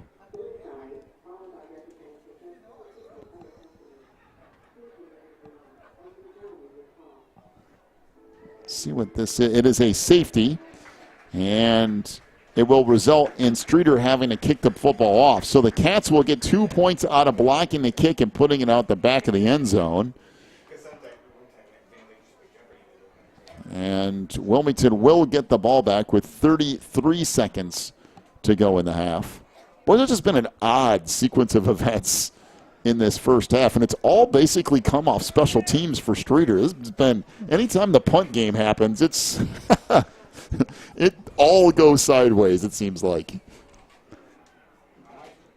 I'd be tempted if I was Streator to put my punter about half as far back. Put him 7 yards back there or something, snap it and just kick it quick. Couldn't be any worse. I mean, a quick kick is better than what's happening in this first half. Every single long snap and punt has turned into something for Streator tonight. Even though one of them happened to work out for them, it's been all over the place. Fleming going to get set to kick it off left to right here from the Streator 20. We'll see what Wilmington can do with what will be about 30 seconds to go in this first half. And if you remember, the Cats do get the ball to start the second half too, so interesting to see what the Cats will elect to do. That's actually a pretty good kickoff. Comes down to the 35 of Wilmington, 45 midfield, 45 of Streator, and then stacked up at the 43 is Hunter Kachuk. So the Cats have 26 seconds to go in the first half. Now, if they could pick up a first down or two and get Ostheim a chance at a field goal, we saw that work previously. Yeah, you can kick it from pretty good distance.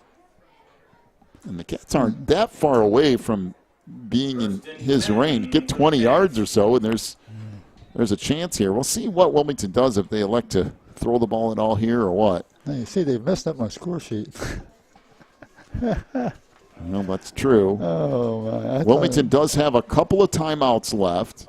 Out of the double wing here, Billy Moore up under center. 1st and 10 from the Streator 43.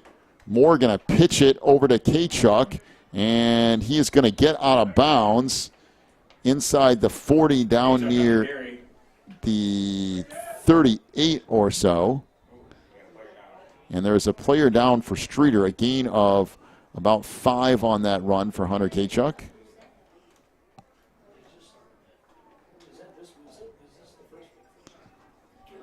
Actually, that's a pretty good design from the Cats there, and Barry running it to the outside and Kachuk the opportunity to get out of bounds. And we do have an injured player down for Streator. We'll take ourselves a break, come back, and check on the injured Bulldog after this on the Christian Internet Sports Network. Spins and Needles on Davie Lane is your local sewing shop in the Wilmington area. They specialize in sewing machine repairs and cleaning. Spins and Needles also has sewing supplies, quilt fabrics, sewing notions, and custom wind spinners. Stop by Spins and Needles at 614 Davie Lane in Wilmington from 10 to 4 Tuesday through Thursday and Friday and Saturday from 10 to 3. Or call 815-592-1183 for Spins and Needles. The Wilmington Chamber of Commerce at wilmingtonilchamber.org represents Wilmington businesses in many ways, including Employee of the Month, job postings, a full directory, event listings, ribbon cuttings, and more. They are also proud to announce their office location at 616 Davie Lane in Wilmington. WilmingtonILChamber.org is the source for all things business related in Wilmington. Jacob Iserman is the injured player from Streator, carried off to the far side, and Wilmington will face a 2nd and 5 with 22 seconds to go in the half from the near side hash, working right to left here. Again, up the middle, fullback dive, and it's going to end up with a first down. I think that was Rink who's still in there for the Cats, although I got to see for sure. It is Rink who will pick up about 6 yards and a Wildcat self-storage first down. Cats going to use a timeout here with 32 seconds, or 30 at the 32-yard line with 18 seconds, to go here in the first half. So Wilmington uses a timeout. Make sure to stick around for the halftime show, brought to you by Pro Real Estate at pro-homes.net. Again, we'll check your first half stats, get you set for the second half, and a full check of the IHSA football scoreboard from Otakirk and Rhodes. That's the halftime show from Pro Real Estate. Getting ready to get started here in just a few seconds. Cats will have a 1st and 10 from the Streator 32 now. Do you think Wilmington will put the ball in the air? They just might do it. I think something safe would be not clear down to the end zone. I mean, they need... So you give out a 10-yard gain? Yeah, you need 10 to 12 yards to really give Ostheim a go here. And with 18 seconds left, the Cats do have one timeout remaining. So if you get enough yards, they will split 2 receivers out to the far side. Holman and Couples split out to the far side. Dropping back is Moore. Screen pass near side, and Streator had that read. Moran ends up going out of bounds around the 30. That's pretty good from the Bulldogs to sniff that out. Nice job by Aiden Ferris kind of staying home for Streator along with Paramo, and Ferris ends up pushes him out of bounds, but Ferris on the stop for the Bulldogs. Pretty good for Streator. How many yards did he get? Gain of 2, maybe 3 on the screen pass to Moran. So there's 10.8 seconds left. If you're going to have Billy throw it anywhere downfield, this is it. You really need 10 yards or so and a quick timeout. So Moore under center, wide splits with the tight end out of the double wing. Billy going to keep it himself up the middle, has a huge hole, 20, 15, Billy to the 10, down to the 6, and a timeout. Boy, what a run from Billy Moore, a gain of 23 yards. And a Wildcat self-storage first down. So they will rotate Ostheim out there. And this is definitely in the wheelhouse for Evan Ostheim. Oh, yeah. So a timeout. Boy, Billy Moore keeping it on that run off the left side. So 4 seconds left in the half. Enough time to get this field goal off. And it's setting at the 7. So more than likely around a 24-yard field goal or so coming up. We'll see where they actually set it down here.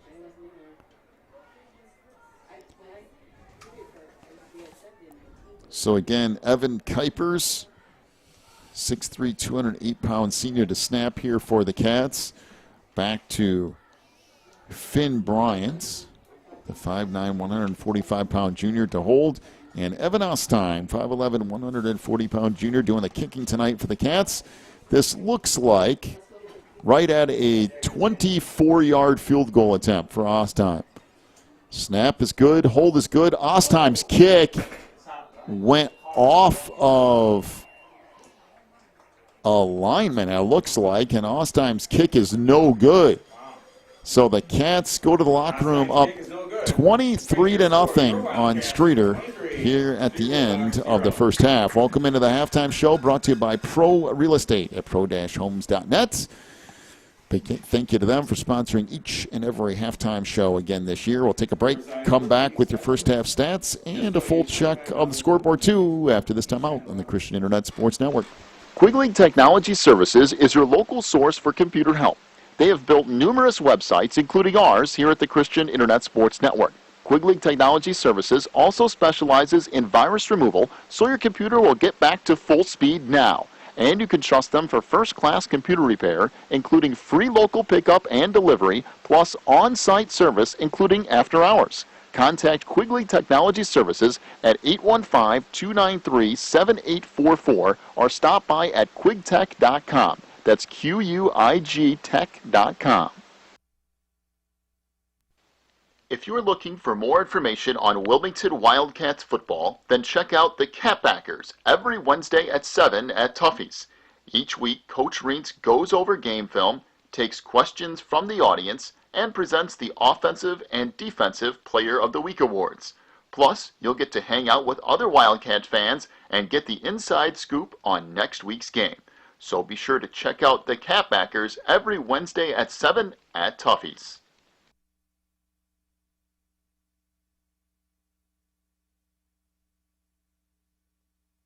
Teresa's Family Styling Salon in Wilmington is an all-ages salon that will style your hair for that special look.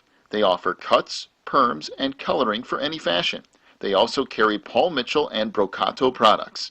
Teresa's Family Styling Salon is located in the Southgate Plaza in Wilmington, and you can call for an appointment at 815-476-1955. That's 815-476-1955. Pro Real Estate is a family-owned business established in 1983. Its staff and sales agents work in all areas of real estate sales, from first-time homebuyers to experienced investors. Located at 506 South Water Street in Wilmington, clients are welcome to stop by to discuss their real estate needs or visit our website at pro-homes.net. For a private consultation, contact us at 815-476-7916. Breezer Construction Company is a proud supporter of Wilmington Wildcats football on the Christian Internet Sports Network. For over 40 years, Breezer Construction Company has led the way in providing quality construction to the industrial, utility, and pipeline industries. For more information on Breezer Construction Company, go to breezerconstruction.com. That's breezerconstruction.com. Or call 815-521-0900. This is the halftime show brought to you by Pro Real Estate at pro-homes.net and also at 815-476-7916. Cats lead at 23-0 tonight over Streator. And what I can only describe as kind of a weird game. There's been a lot of things happen, but it's just been bizarre in some ways. We had the insane punting game from Streator that's gone all over the place, including ricocheting off a Wilmington player. We've had the Cats coughing up a fumble inside their own territory around the 30. And then Streator moved the ball a little bit, and Wilmington at the half trying to get some stuff, and then Ostheim's kick goes into a lineman, and just odd tonight. And then it ends out Wilmington had a chance for a field goal at the end and didn't get enough blocking, and so he got partially blocked. Didn't get anything out of that, but it was a good chance to work on his field goal. Yeah, it's just odd. And to try to keep up with the stats on this thing was amazing. Yeah, it was kind of all over the place for sure. First half stats. First off for the Streator Bulldogs. Rushing the football, Sam Lorette, 5 rushing attempts for 19 yards. Or is that negative 19 yards? Negative 19. Lazarick Moton, 1 rushing attempt for 21 yards. Number 6, the fullback for Streator, who is not in the program, 7 rushing attempts for 12 yards. Stevens has 1 carry for 2 yards, and Levante Horton, 1 carry for 0 yards. Streator through the air, Sam Lorette was 7 of 16 for 73 yards. His main target was Sharon Morton, 4 receptions for 51 yards in that first half. Aiden Wilkinson, 1 reception for 5 yards.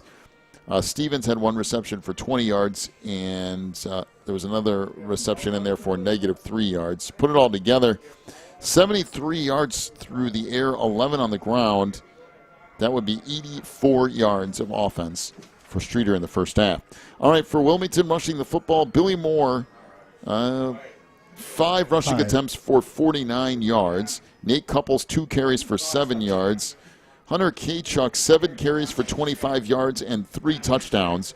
Ryan Schrager, 7 carries for 68 yards. And Nash Rink, 4 carries for 39 yards in the first half. Wilmington, 20 rushing attempts, 188 yards and 3 touchdowns. Billy Moore, 1 of 1 through the air for 3 yards or 2 or whatever to Declan Moran. The Cats, 190 yards of offense in the first half, and Evan Ostheim missed on his 1 field goal attempt of 24 yards. So the Cats outgained Streator 190 to 84 in the most sleepy first half of football ever. I guess. And Wilmington leads it 23 to nothing. Wow, what a half. All right, we'll take ourselves another break. We'll come back. We have a full check of the IHSA football scoreboard from Odekirk and Rhodes. We'll do that after this timeout. This is the halftime show from Pro Real Estate at pro-homes.net and also at 815-476-7916. Back with your scores in a moment. Warren's Collision Center is now at 860 Easy Street in Braidwood. They accept all insurance companies, and as always, customer service is their top priority. Contact Warren's Collision at 815-458-3300, stop by online at warrenscollision.com, or visit in person at 860 Easy Street in Braidwood. Warren's Collision Center is open from 8 a.m. to 5 p.m. Monday through Friday. Warren's Collision Center, where they care beyond the repair. Wildcat Self-Storage is a facility providing clean, convenient, and well-maintained storage units. They provide great customer service with competitive rates, and they also have online bookings and payments for your convenience. Wildcat Self-Storage is at 131 School Street in Wilmington, online at wildcatsst.com, and by phone at 815-768-0681. Wildcat Self-Storage is proud to be locally owned. Riverfront Lanes in Wilmington is the place for fun with family and friends. They have leagues and open bowling along with all the extras like bumpers for the kids and cosmic bowling. Riverfront Lanes is your party headquarters too. Whether it's a birthday, company outing, or fundraiser, they can take care of you. Visit riverfrontlanes.com for hours and more information, or stop by at 402 South Water Street in Wilmington. Back in the halftime show, brought to you by Pro Real Estate at pro-homes.net and also at 815-476-7916. Cats with the lead, 23-0 over Streator here at the break. Wilmington will get the ball to start the second half as well. We are about 10 minutes away from the start of half number 2, and time for a check of the IHSA football scoreboard from Odekirk and Rhodes. Big thank you to them for sponsoring all of our scoreboard updates throughout the year.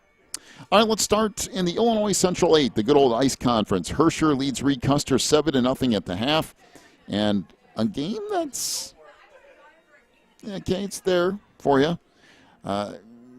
It could go either way. Coal City 20-0 over Piatone, that game in the second quarter. Of course, Coal City trying to get to 6 wins, and Piatone trying to do everything they can to get back near being playoff eligible. Mantino 20-6 lead over Gibson City Melvin Sibley. That game in the second quarter. Gibson City 5-1, but of course a little bit of a smaller opponent for Mantino. In 3A, Byron, no problems with Genoa Kingston tonight. It's 35-0, that game in the second quarter. IC Catholic 43-6 over Marmion, that game in the second quarter as well. Richmond Burton 14-0 over Woodstock North in the second. Williamsville 25-7 over New Berlin, that game in the second as well. Bishop Mack 14-0 over Wheaton Academy in the first quarter. Tolono Unity 27-0 over Paxton Buckley Loda, that's in the second quarter. And Belleville Althoff 14-14 tie with Modern Day. That's in the second as well. In 2A, Olympia leads number 1 Maroa Forsyth 28-22 in the second quarter. That's an interesting one. Rockridge 26-11 over Mercer County at the half. It's also Westville 49-0 over Watseka at the half. Seneca 28, St. Bede 8. That's at the half too. El Paso Gridley 34-0 over Eureka in the second quarter. Johnston City 14, Hamilton County nothing in the second. Lincoln Way Central 7-7 with Andrew in the second quarter. It's Aurora Christian 21, Chicago Christian 6 in the second. Fenton 13-0 over Aurora East in the second. It's Batavia 7-0 over Wheaton North in the second. Plainfield North 14, Bolingbrook 6 in the second quarter. In the first quarter, DeKalb leads Bradley Bourbonnais 7-0. Oak Forest 22, Bremen 0. That's in the first quarter. Mount Carmel 14-7 over Joliet Catholic. That game in the second quarter as well. At the half, Wheaton Warrenville South leads St. Charles North 13-7. It's Thornton Fractional North 7, Tinley Park 0 in the second. Also in the second, Waubonsee Valley 14-0 over Stagg. In the first quarter, St. Rita leads Leo 21-0. It's Sandwich 14, Woodstock 7. That game now at the half. Johnsburg 6-0 over Plano in the second quarter. Plainfield South 20-0 over Plainfield Central. That game in the second quarter. Yorkville 21, Oswego East 10. That game at the half. Richards 31, Oak Lawn 14 in the first quarter. Nazareth 35-0 over De La Salle. That's in the second quarter. Neuqua Valley 17, Naperville North 14. That's at the half. Morris now leads Ottawa Township 21-0. That game still in the first quarter. Bismarck Henning 21-0 over Momence. That's in the second quarter. Minooka 10, Oswego 3. That game at the half. Matea Valley 14-0 over Naperville Central. That's in the second. Also in the second, Marist leads St. Ignatius 6-0. St. Francis 7-0 over Marian Catholic. That's in the first quarter. Loyola 14, Providence 0. That's in the second. Lockport and Sandburg tied at 7 in the second. Sycamore 20, LaSalle Peru 7 in the second quarter. Kankakee blowing out Bloom 41-0. That game in the second quarter. Plainfield East 20, Joliet West 0 at the half. Lincoln Way East leads Homewood Flossmoor 14-0 in the second. Hillcrest 8, Lamont 7. That's in the second quarter. Eisenhower leads Evergreen Park 21-0 in the second. Hinsdale South 14-0 over Downers Grove South. That's in the first quarter. Downers Grove North 14, York 7. That's in the second. And Romeoville leads Joliet Central 20-0. That game in the second quarter. Back to the Ice Conference. Mantino leads Gibson City, Melvin Sipley 20-6 in the second quarter. Coal City now 22-0 over 27-0 over Piatone in the second quarter, and Herscher 7-0 over Reed Custer. I think earlier I had some of these records a little bit all over the place here. Yes, Reed Custer did beat Piatone at the last second last week. So again, Piatone trying their best to become playoff eligible, struggling with Coal City. Mantino trying to become playoff eligible down the line here. I mean, they would need a couple more wins yet, both of these teams, but trying to stay in the hunt to be playoff eligible and lead Gibson City. And Reed Custer and Herscher both trying to become playoff eligible, and this game tonight will go a long ways towards that, and Herscher leads 7-0 over Reed Custer. All right, so that is a full check of the IHSA football scoreboard. By the way, IC now leads Marmion 50-7 in the second quarter, so that got out of control fast. Cats lead at 23-0 over Streator here at the half. By the way, there was a full check of the IHSA football scoreboard from Odekirk and Rhodes. Big thank you to them. We'll have another check of those scores in the postgame as well. Wilmington back on the field. We've got about 3 minutes before opening kick here in the second half. Wilmington will receive. This has been the halftime show from Pro Real Estate at pro-homes.net and also at 815-476-7916. Back with your second half in just a couple of minutes here on the Christian Internet Sports Network. The attorneys and staff at Odekirk and Rhodes are here to help during your most stressful legal situations, including criminal cases, divorce, custody, personal injury, and more. Odekirk and Rhodes will be with you every step of the way with aggressive representation that results in positive outcomes. Call 815-306-4864, visit online at odekirklaw.com, or stop by any one of their locations in Joliet, Manteno, Morris, or Wilmington today.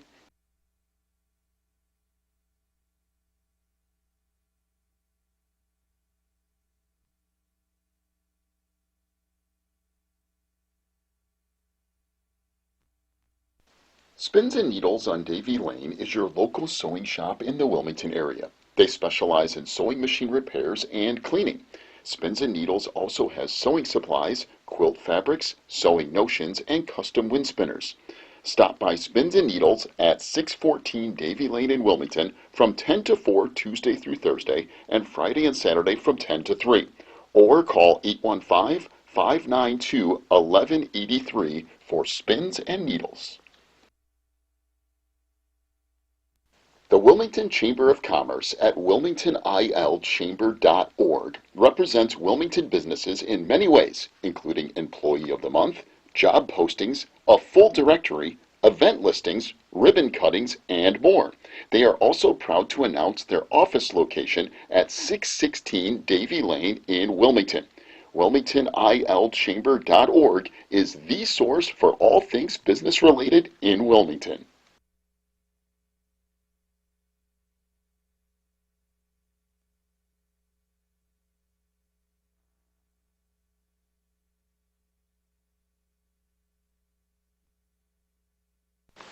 Quigley Technology Services is your local source for computer help. They have built numerous websites, including ours here at the Christian Internet Sports Network. Quigley Technology Services also specializes in virus removal, so your computer will get back to full speed now. And you can trust them for first-class computer repair, including free local pickup and delivery, plus on-site service, including after hours. Contact Quigley Technology Services at 815-293-7844 or stop by at quigtech.com. That's QUIG tech.com.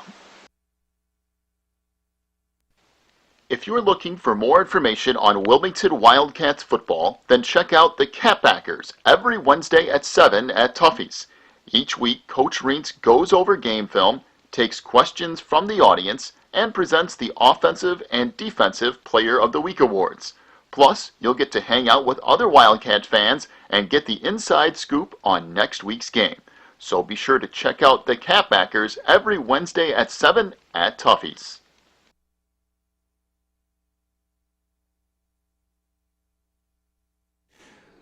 All right, the Cats will get set to receive the second half kickoff here in just a moment. Just a few seconds away before the second half gets underway. We'll see how this second half goes together. The first half was just sort of weird and all over the place, and sometimes you get in these games and just weird bounces and stuff, and all of a sudden you find yourself in an area to like, okay, let's see if we can kickstart things a little bit. And Cats will get the ball to start the second half, and what they need is a drive straight down the field and get some points. Kachuk and Neville's back deep for Wilmington, and Streator will get set to kick it off. And again, Brendan Fleming doing the kicking duties tonight for Streator. One thing we'll say for Streator, they have really played a decent amount of football in that first half. I think much more into their play than what we thought they would. Well, you never know. I mean, it seems like every time Wilmington plays Streator, though, yeah, they manage to come up with some stuff, and they're usually a pretty strong team in regards to being able to handle some things blocking wise and others. And they're kind of like who was it that didn't play this year? Oh, Lyle? Lyle. Yeah, playing Lyle. It does sort of remind me of that. It's always a rough game. This kick comes down at the 24, across the 30, 35, 40, all the way across midfield down to the 49-yard line goes the return for Wilmington. Let's see who. Is that Neville's maybe on the return? Everybody got stacked up in there. Neville's returns it to the Streator 49, and the Cats will be set up with 1st and 10 from there. For the Cats on the 49-yard line. Wilmington working right to left to start the third quarter. Couples to the near side. Kachuk to the far out of the double wing here with wide splits. Left side, big hole. Kachuk might go to the end zone right away, and he will. 49-yard touchdown run. Hunter Kachuk into the end zone. Well, if you had any doubt about how the Cats were going to come out of the locker room and start the second half, that will answer that question. Kachuk just cruises to the end zone. It's 29-0, and the sleepy first half turns into an immediate answer for the Cats to start the third quarter. You realize that's his 4th touchdown tonight. He has had a lot of touchdowns in this game. You're correct. That's 4. Wow. And now, Ostheim to attempt the extra point here. Good snap, good hold. The kick from Ostheim is good as well, and Wilmington leads it 30-0 with 11:46 to go in the third quarter. We'll take a break, come back with more Cats football after this on the Christian Internet Sports Network.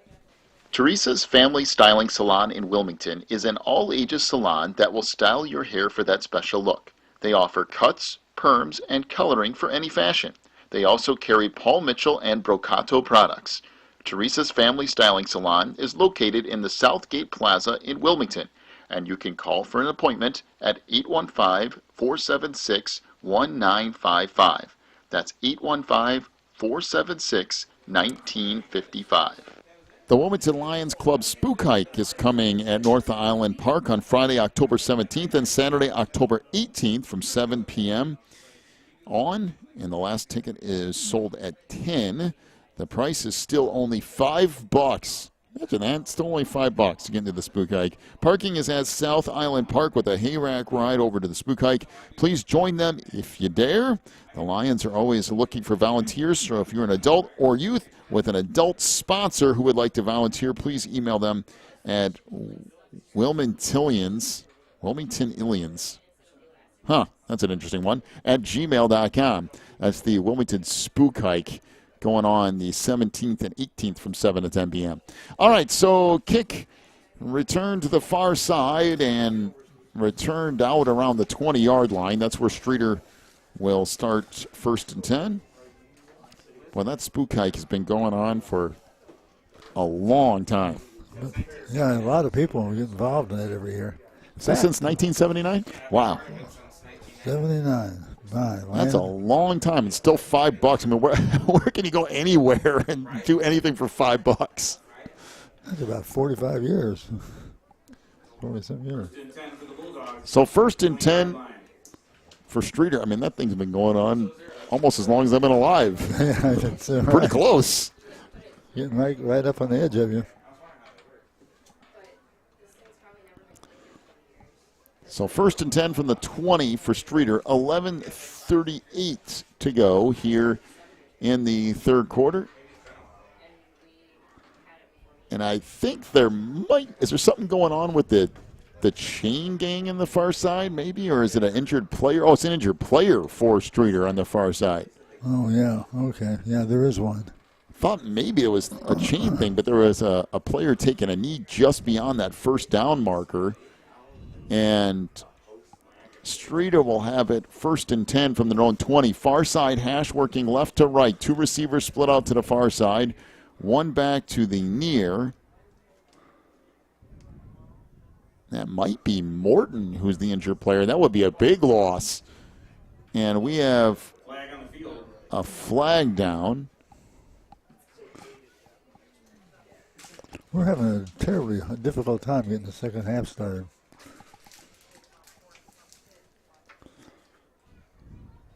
Well, they're still discussing this here.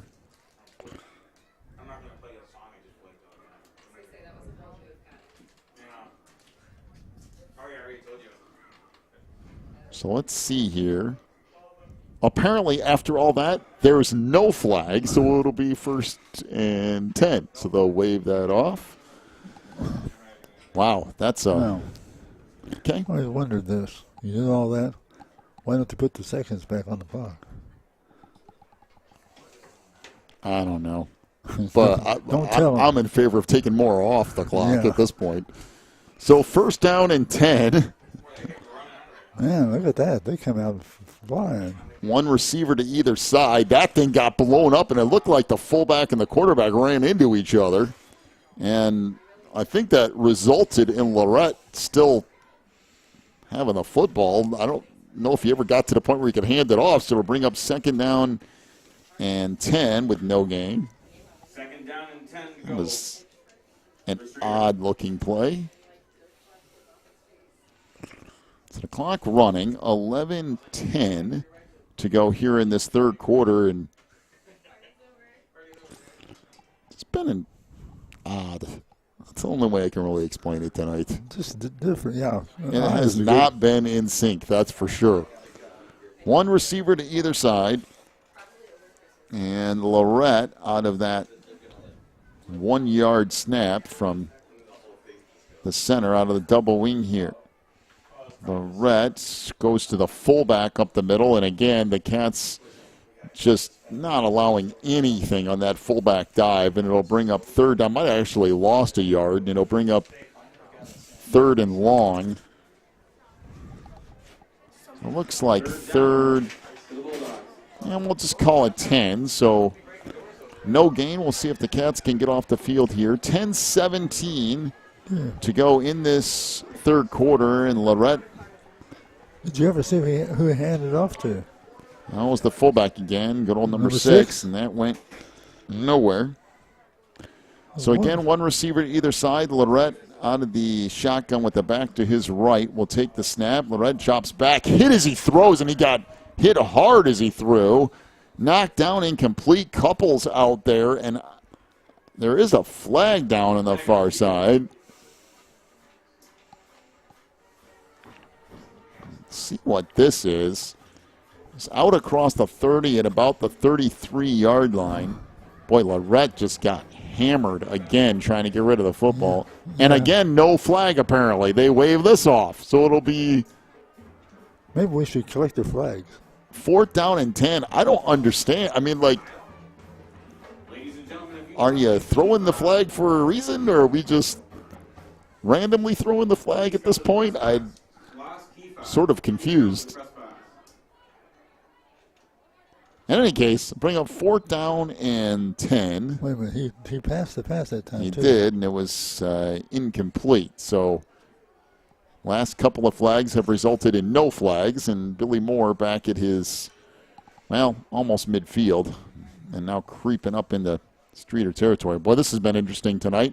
Another snap for Streator, and it goes over the head of the punter, and out the back of the end zone, and it's another safety. The Wilmington has had 3 safeties in the last 2 games. What's the chances of that? Resulted in a safety. I can't remember 3 safeties in a season, let alone in 2 games, and it'll be 32-0. I'm all for, at this point, for Streator, do something else other than that. Yeah. Like, just try something else. 32-0. The Cats are going to get the ball back again, and Streeter's going to have to kick it off.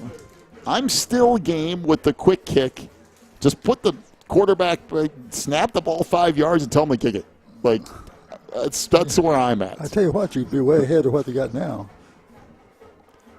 It just has not, for whatever reason tonight, and I'm not really sure why, it's just gone sideways at the punting game for Streator. I mean, yeah, I mean, Brendan Fleming done everything that he possibly can do. He's been chasing stuff down. He's tried to kick kicks off, and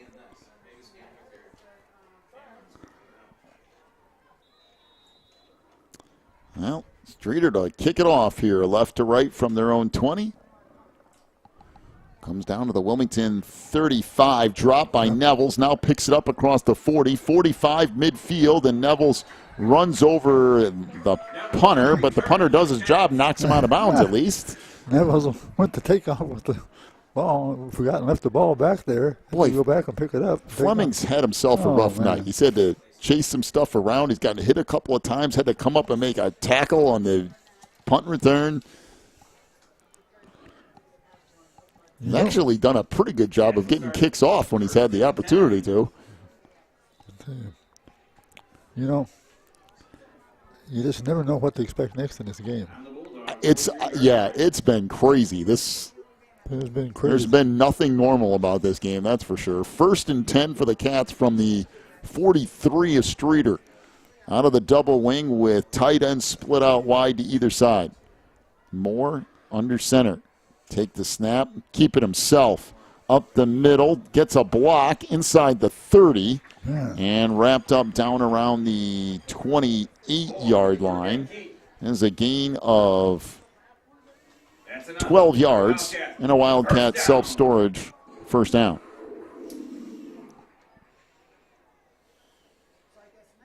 Again, tonight, Streator has battled. Oh, yeah. It's been good effort. They've had, really decent effort. And, some strong plays at times. Just special teams has really been a battle for the Bulldogs, but handoff up the middle to the fullback. I think that's Schrager back in there again. He'll pick up maybe 3 or 4 yards. Schrager on the carry. So Ryan Schrager, 5'7", 170-pound junior. That's a nice name you can remember for next year. For sure. Good running back. Him and Kachuk both. Yes. That's two really solid pieces of the backfield that will return next year.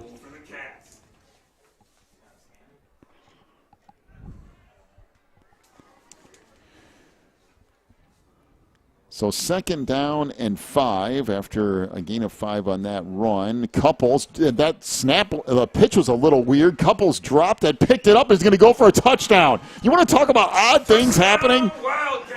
Couples goes to the end zone. The pitch went sideways, bounced off the ground, and next thing you know, Nate Couples picks the ball up off the ground and runs into the end zone.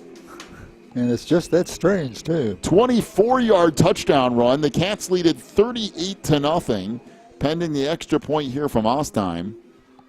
Like I said, nothing normal about this game at all. Well, this is something different, too. We have somebody scoring a touchdown that wasn't. That wasn't Kachuk? Yeah. He scored every single time tonight. So Ostheim on the extra point here. Snap a little high, had to be reined in by Bryant. Did a nice job there, got it down, and Ostheim kicks it through.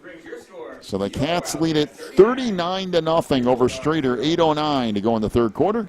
If they'd gone for 2 points, you had a running 40. Yeah. Take a break. Come back with more Cats football after this on the Christian Internet Sports Network. Pro Real Estate is a family-owned business established in 1983. Its staff and sales agents work in all areas of real estate sales, from first-time home buyers to experienced investors. Located at 506 South Water Street in Wilmington, clients are welcome to stop by to discuss their real estate needs or visit our website at pro-homes.net. For a private consultation, contact us at 815-476-7916. Breezer Construction Company is a proud supporter of Wilmington Wildcats football on the Christian Internet Sports Network. For over 40 years, Breezer Construction Company has led the way in providing quality construction to the industrial, utility, and pipeline industries. For more information on Breezer Construction Company, go to breezerconstruction.com. That's breezerconstruction.com. Or call 815-521-0900.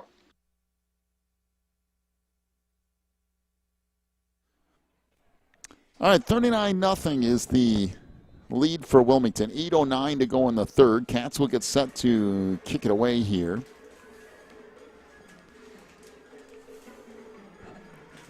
Interesting night this has been. Kickoff is short, comes down to the 35, is fumbled, and the Cats are going to get it back. Well, it's was fumbled Why by not? an up back, and coming out of there with it for Wilmington is Tyler Nelson, who will end up with the football. Wow. Again, just nothing normal about this. No.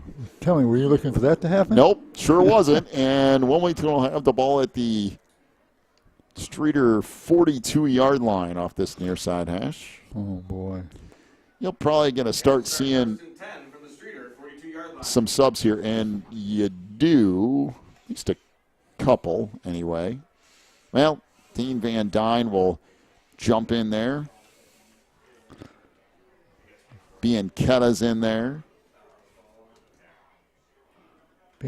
Ethan Winker on that offensive line. A few rotating in here. Castillo Nice in there as well. You realize a lot of those aren't even on the play sheet here. So Moore will pitch it back. Almost pitched it to the left of Neville's that time. And boy, Jay wrangled it in, but a gain of 3, maybe 4 yards. As Schrager looks like he's going to rotate back out. Brings up 2nd down and 6 to go for the Cats. Now Moore checks out, and Bryson Mentz will be the quarterback. Van Dyne rotates out of that offensive line too. The Cats getting all those starters out of there. 7:30 to go in this third quarter. Wilmington with a 2nd and 6 from the Streator 38 out of the double wing. And Neville's again off the left side. Gets stacked up right in the middle of that offensive line. Will get maybe a yard. It'll bring up 3rd and 5. As now Sam Payne checks in for the Cats.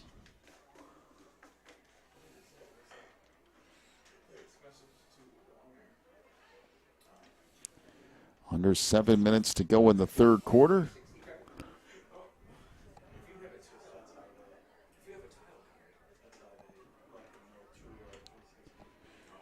So Neville's the wing back to the far side. Van Dyne to the near side, and Mentz under center. This is Dane Van Dyne off the right side. Makes a nice little cutback inside the 30, inside the 20.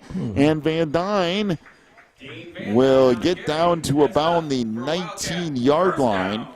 That is a gain of 17 yards and a Wildcat self-storage first down. I'm telling you, the more I watch Dane run, the more I like his approach. Boy, that little move he made there. Just a slight move, but it's shifting right past the defender. LJ Friddle rotates in for Holman. Coming up on 6:15 to go in the third quarter. Wilmington with a 1st and 10 from just inside the 20-yard line of Streator. Mentz under center. Pitches it back to Van Dyne. Dane had no room to run there. There were just bodies everywhere. Dane just said, okay, I guess I'll just try this anyway, and he picks up a couple of yards. You just saw him coming off the right side, and there was nowhere to go. No, we watched him right up his back. You see, and there was not a place to take a step. Quite frankly, I'm surprised he got 2 yards. I think if the line had pushed the defensive line back a couple of yards, he wouldn't have gotten it.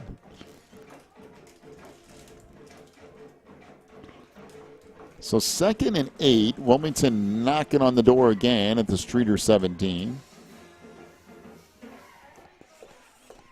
And they're at fullback for the Cats is Travis Van Dyne. Pitch comes left side. Neville's trying to get the edge. Ran into his own play. I think that was Van Dyne he ran into. And then gets stacked up at the 15-yard line. Will pick up 3 yards, and that's it.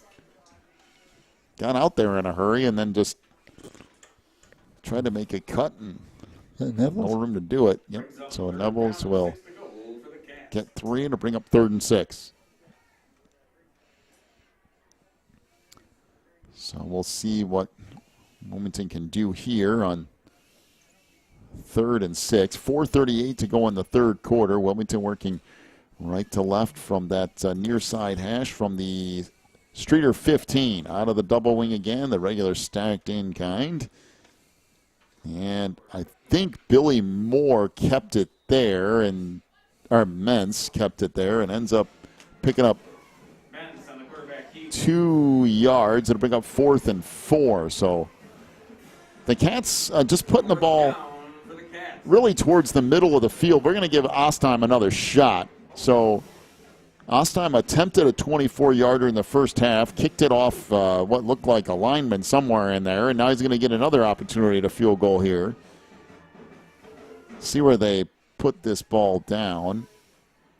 So this will be a 29-yard field goal attempt for Evan Ostheim. Good snap, good hold. Ostheim's kick is no good. Missed it wide left. Oh, well, Cats come away empty again. 39-0 is the lead for Wilmington. 3:34 to go in the third quarter. Back with more after this on the Christian Internet Sports Network. Warren's Collision Center is now at 860 Easy Street in Braidwood. They accept all insurance companies, and as always, customer service is their top priority. Contact Warren's Collision at 815-458-3300, stop by online at warrenscollision.com, or visit in person at 860 Easy Street in Braidwood. Warren's Collision Center is open from 8 a.m. to 5 p.m. Monday through Friday. Warren's Collision Center, where they care beyond the repair. So 3:34 to go in the third quarter. Wilmington leading at 39-0, and Streator will take over from their own 20-yard line. Again, now it's jet sweep, and we have a flag down, and there's a couple of things there that went a little sideways. So let's see what officially they'll call out of this whole deal.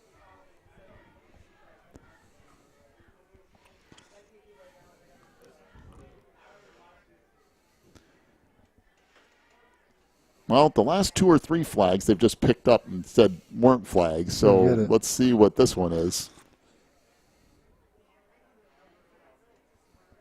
I've never seen a bigger, like every single flag is the UN meeting. Like I don't. oh, that's what's wrong. We got the UN mixed in this too. So here we go. So they called it on again, offsides on Wilmington, and I'm super confused. Why But okay, 1st and 5 for Streator from their own 25. I'm trying to make sense out of that one. One receiver to the far side, and now handoff goes up the middle. Again, the fullback dive. This again, the second team defense here for the Cats. That will be enough to pick up a first down, a gain of 6. The 1st and 10 for Streator from their own 30, almost to 31. Are we going to give it to number 6? That we are. From the 31-yard line. I do have some questions about some things tonight. Wait a minute. He got 6 yards? He did. Okay. So the Bulldogs will rotate some people around here. Again, out of the double wing again. And again, fullback dive goes nowhere. Gain maybe yard if they happen to give it to him. Bring up 2nd and 10. 2:45 and counting here in the third quarter. 2nd down and 10 to go for the Bulldogs. Well, next week the Cats will hit the road for the first time in a month, and we'll go 5 miles away or so and play Reed Custer. When's the last time you've heard of a high school team being on a away game the whole half of a year? There are a lot of teams this year that are at least a number that only played 3 home games and 6 road games. This is kind of one of those, it's just a weird season for some of that. Pitch goes left side. That got stacked up. Runner still going. We have. He's going the other way. Is that somebody throw a fumble thing? He grabbed his arm as he was going by him and jerked him around in a circle and back toward the other direction. And he was trying to make headway going the wrong way. Lazarick Moten on the carry, who will pick up no yards. It'll bring up 3rd and 10. I think they threw the fumble marker, but I don't know if it was fumbled. So 0. Lazarick Moton, number 0 up here. For, let's see, what do we give him? no yards. One No receiver yards. to either side. Lorette out of the shotgun, swing pass near side, caught. That is going to be enough for a first down out across the 45 to the 46-yard line. Gain of 16 or so. Looked like Aiden Wilkinson on the reception. 16, close to 17 yards, and Streator will pick up a first down. 1:08 and counting here in the third quarter. It's a 39-0 lead for Wilmington. Two receivers to the near side, one to the far, and now Lorette takes the snap. Moton in motion. That should have been a false start. There's a loose ball, and Wilmington's going to pick it up. So, turnover, the fumble recovery by Travis Van Dyne. Recovered by Wilmington's And Travis Van Dyne. there really should have been a flag for a false start. The wingback on the far side took about a two-step jog up the field, and First and 10. okay. First and 10 for the Cats. I'm just going to turn the page and move to the next thing. At the Streator 44-yard line.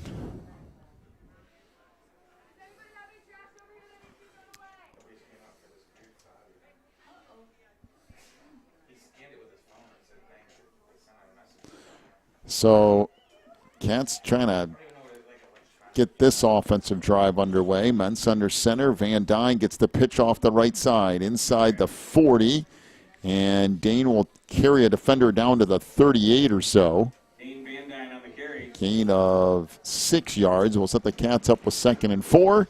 And I think Wilmington's good with letting the third quarter come to a close. Wilmington leads it 39-0 over Streator. We'll head to the fourth quarter in just a moment. This is Wilmington Wildcats football on the Christian Internet Sports Network. Wildcat Self-Storage is a facility providing clean, convenient, and well-maintained storage units. They provide great customer service with competitive rates, and they also have online bookings and payments for your convenience. Wildcat Self-Storage is at 131 School Street in Wilmington, online at wildcatsst.com, and by phone at 815-768-0681. Wildcat Self-Storage is proud to be locally owned. Wilmington Chamber of Commerce proudly announces the Autumn Festival of Crafts will be Sunday, October 12th from 10 a.m. to 4 p.m. on the North Island. This is a free admission event. Come out and stroll the craft show while listening to live music. Kids can enjoy pumpkin decorating and face painting. There will be food trucks, arts and crafts vendors, vintage items, and a split the pot raffle. That's the Autumn Festival of Crafts, Sunday, October 12th from 10 to 4 at the North Island. Riverfront Lanes in Wilmington is the place for fun with family and friends. They have leagues and open bowling along with all the extras like bumpers for the kids and cosmic bowling. Riverfront Lanes is your party headquarters too. Whether it's a birthday, company outing, or fundraiser, they can take care of you. Visit riverfrontlanes.com for hours and more information, or stop by at 402 South Water Street in Wilmington. So start of quarter number 4. Wilmington with a 39-0 lead over Streator. The Cats will face a 2nd down and 4 from the Streator 38-yard line. And out of the double wing here, Mentz up under center. Pitch right side, inside the 35, down near the 32-yard line. Gain of 7 on the run by Dane Van Dyne is enough for a Wildcat self-storage first down. First down. So the Cats continue to move the football down to the 32 of Streator. There is a conversation over here between the head official and Coach Reitz.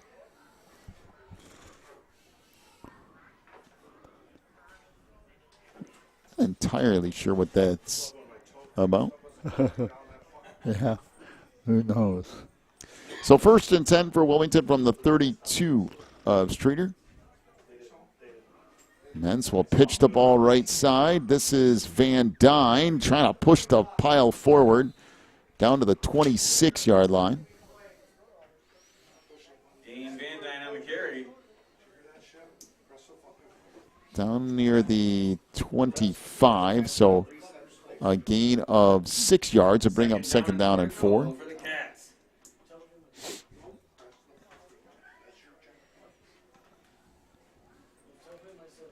So 2nd and 4, 10:45 and counting here in the 4th quarter.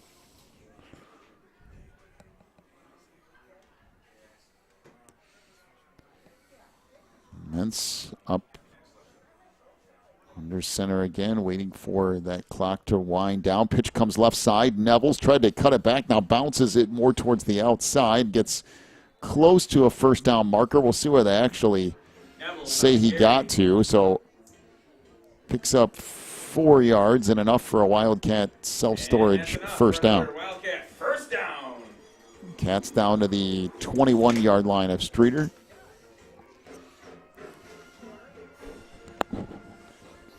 Wilmington doing everything they can to just salt this clock away. Ryan Kettman did not play tonight. Probably could have if he really, really needed to, but they rested him tonight and went with Kachuk and Couples. And Yeah, that was a smart thing to do. the Cats going to win this game regardless, and also rested Kettman. Right side, Dane Van Dyne got hit in the middle of the field, managed to plow forward and gets about 4 more into the teeth of that Streator defense and bring up 2nd and 6 for Wilmington. 9:30 and counting here in the 4th quarter.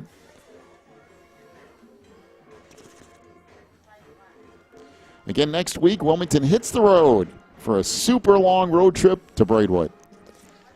Wilmington will take on Reed Custer, roughly 6:45 broadcast time here on the network.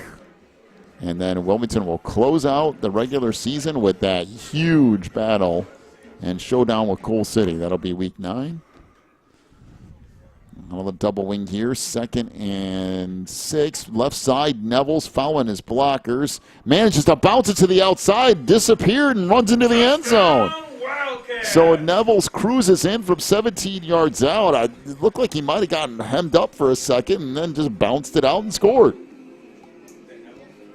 So 45-0 is the lead for Wilmington. 8:52 to go in the game, and Ostheim will come on and attempt an extra point here.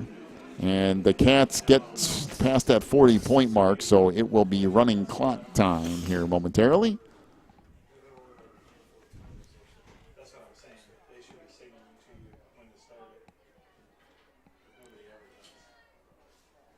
So Bryant to hold.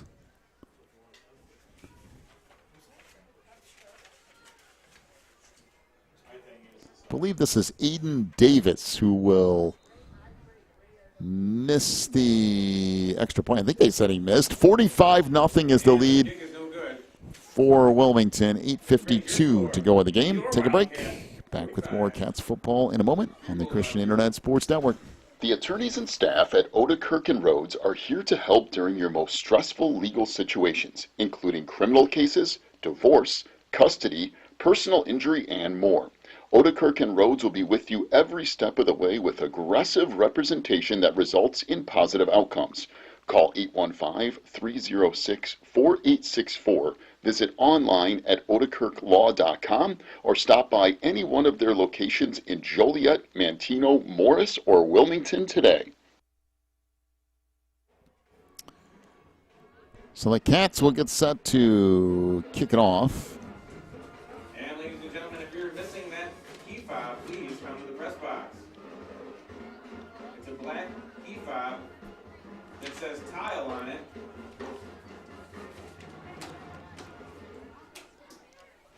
All right, so once this is kicked off, clock will run, and hopefully we will salt away the rest of this 4th quarter.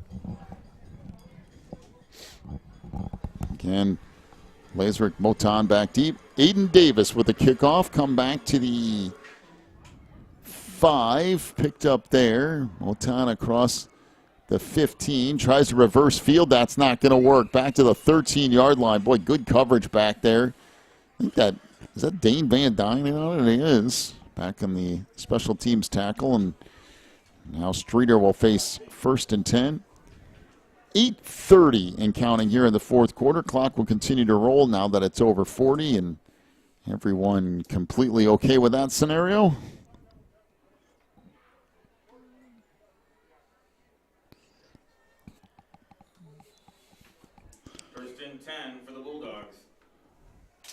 So Streator 15-yard line.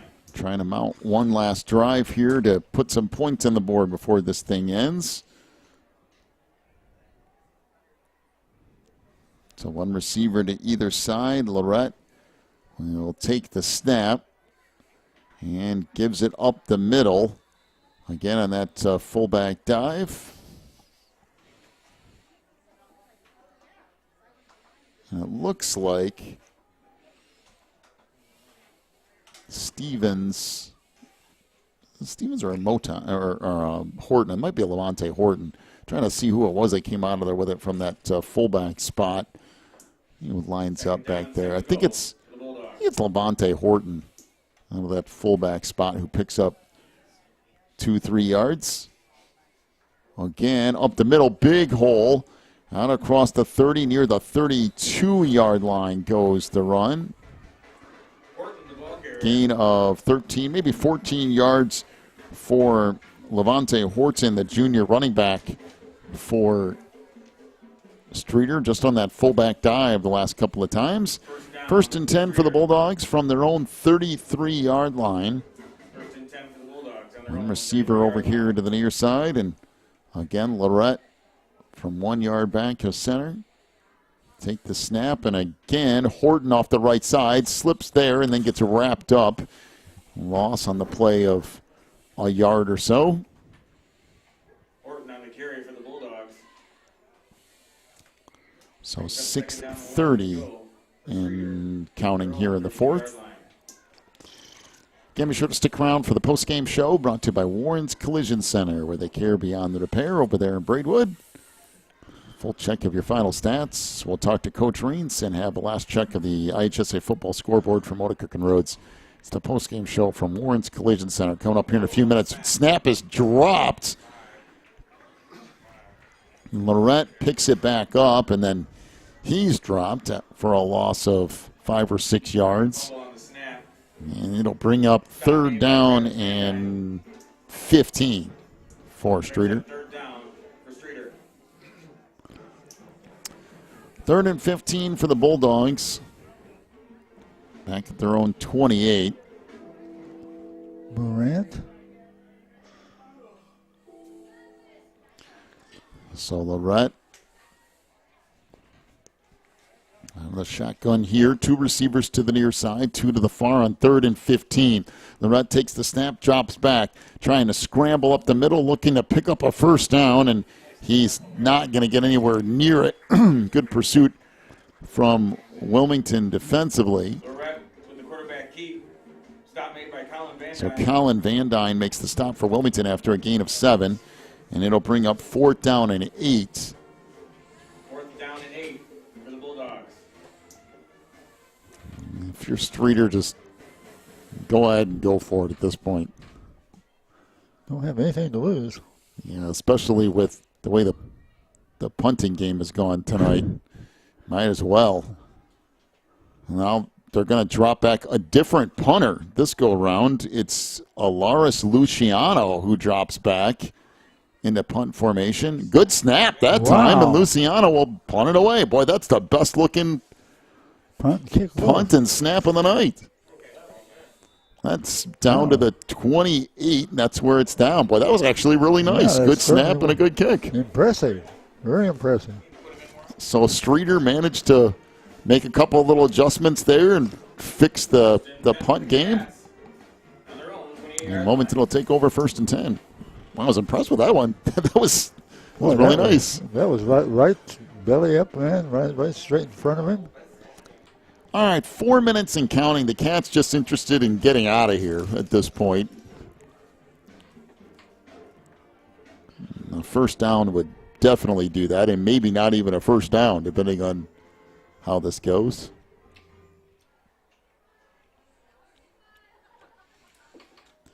So on with a double wing. Pitch comes right side. I believe that's might be Van Dyne again. He'll pick up 3 or 4 yards. Dean on the carry. Bring up second down and 7. Did Streator just take a timeout?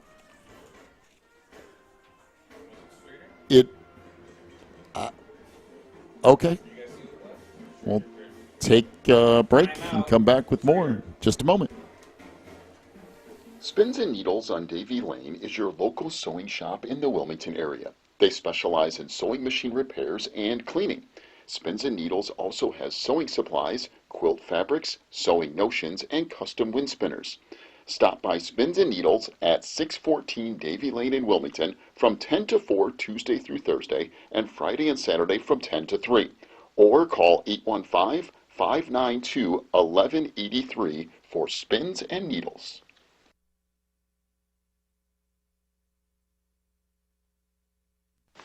Quigley Technology Services is your local source for computer help.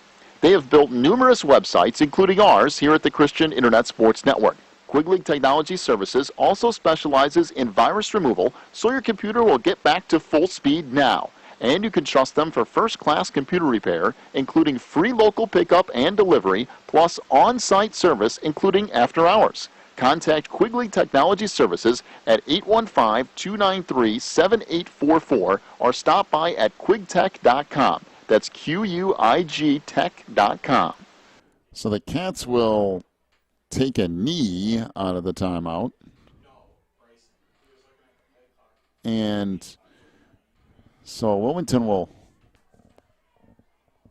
run off some clock here. 3:10 and counting. So they get 40 seconds here and then another 40 on third down, and should be down under 2 minutes at least before the Cats have to do anything with it.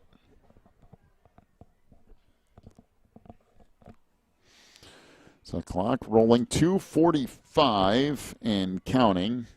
Mentz will get up under center here. There's the 10-second motion and snap. And so 40 seconds from when they wind this, we'll put it down somewhere around 150 or 145. And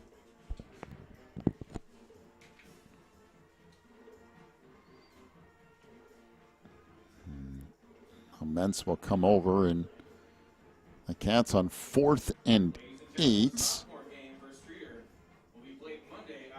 Get set to take one more knee here momentarily. Has been rescheduled for Monday, October 27th at 5:30, also here at Becker Field. So 4th and 8. Cats actually can just take delay of games. The clock won't stop unless Streator chooses to call another timeout, and Wilmington can actually just get another delay a game or two, and this game's over.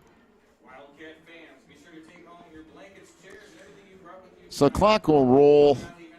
Again, next week the Cats will be on the road at Reed Custer, roughly a 6:45 broadcast time here on the network, so be sure to join us for that. And then, of course, the last game of the regular season against Coal City. Stick around for the post-game show from Warren's Collision Center, where they care beyond the repair over there in Braidwood. Big thank you to Warren. We'll have a final check of your stats, talk to Coach Reitz, and one more look at the IHSA football scoreboard from Odekirk and Rhodes. We'll do all that and more on the post-game show here. At this point, both teams are cool with just saying, hey, let's just call this over.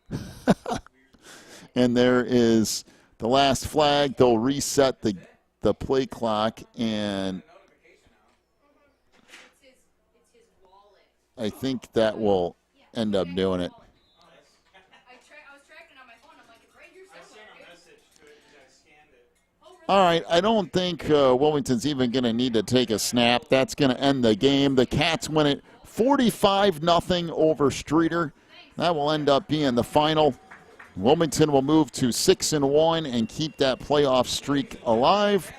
Streator will drop to 1-6. Welcome into the postgame show, brought to you by Warren's Collision Center, where they care beyond the repair in Braidwood. Take a break, come back, look at your final stat totals, and have a full check of the IHSA football scoreboard from Otakirk and Rhodes, too. We do that after this timeout on the Christian Internet Sports Network. If you're looking for more information on Wilmington Wildcats football, then check out the Catbackers every Wednesday at 7 at Tuffy's. Each week, Coach Reentz goes over game film, takes questions from the audience, and presents the Offensive and Defensive Player of the Week awards. Plus, you'll get to hang out with other Wildcat fans and get the inside scoop on next week's game. So be sure to check out the Catbackers every Wednesday at 7 at Tuffy's. Teresa's Family Styling Salon in Wilmington is an all-ages salon that will style your hair for that special look. They offer cuts, perms, and coloring for any fashion. They also carry Paul Mitchell and Brocato products. Teresa's Family Styling Salon is located in the Southgate Plaza in Wilmington, and you can call for an appointment at 815-476-1955. That's 815-476-1955. Pro Real Estate is a family-owned business established in 1983. Its staff and sales agents work in all areas of real estate sales, from first-time homebuyers to experienced investors. Located at 506 South Water Street in Wilmington, clients are welcome to stop by to discuss their real estate needs or visit our website at pro-homes.net. For a private consultation, contact us at 815-476-7916.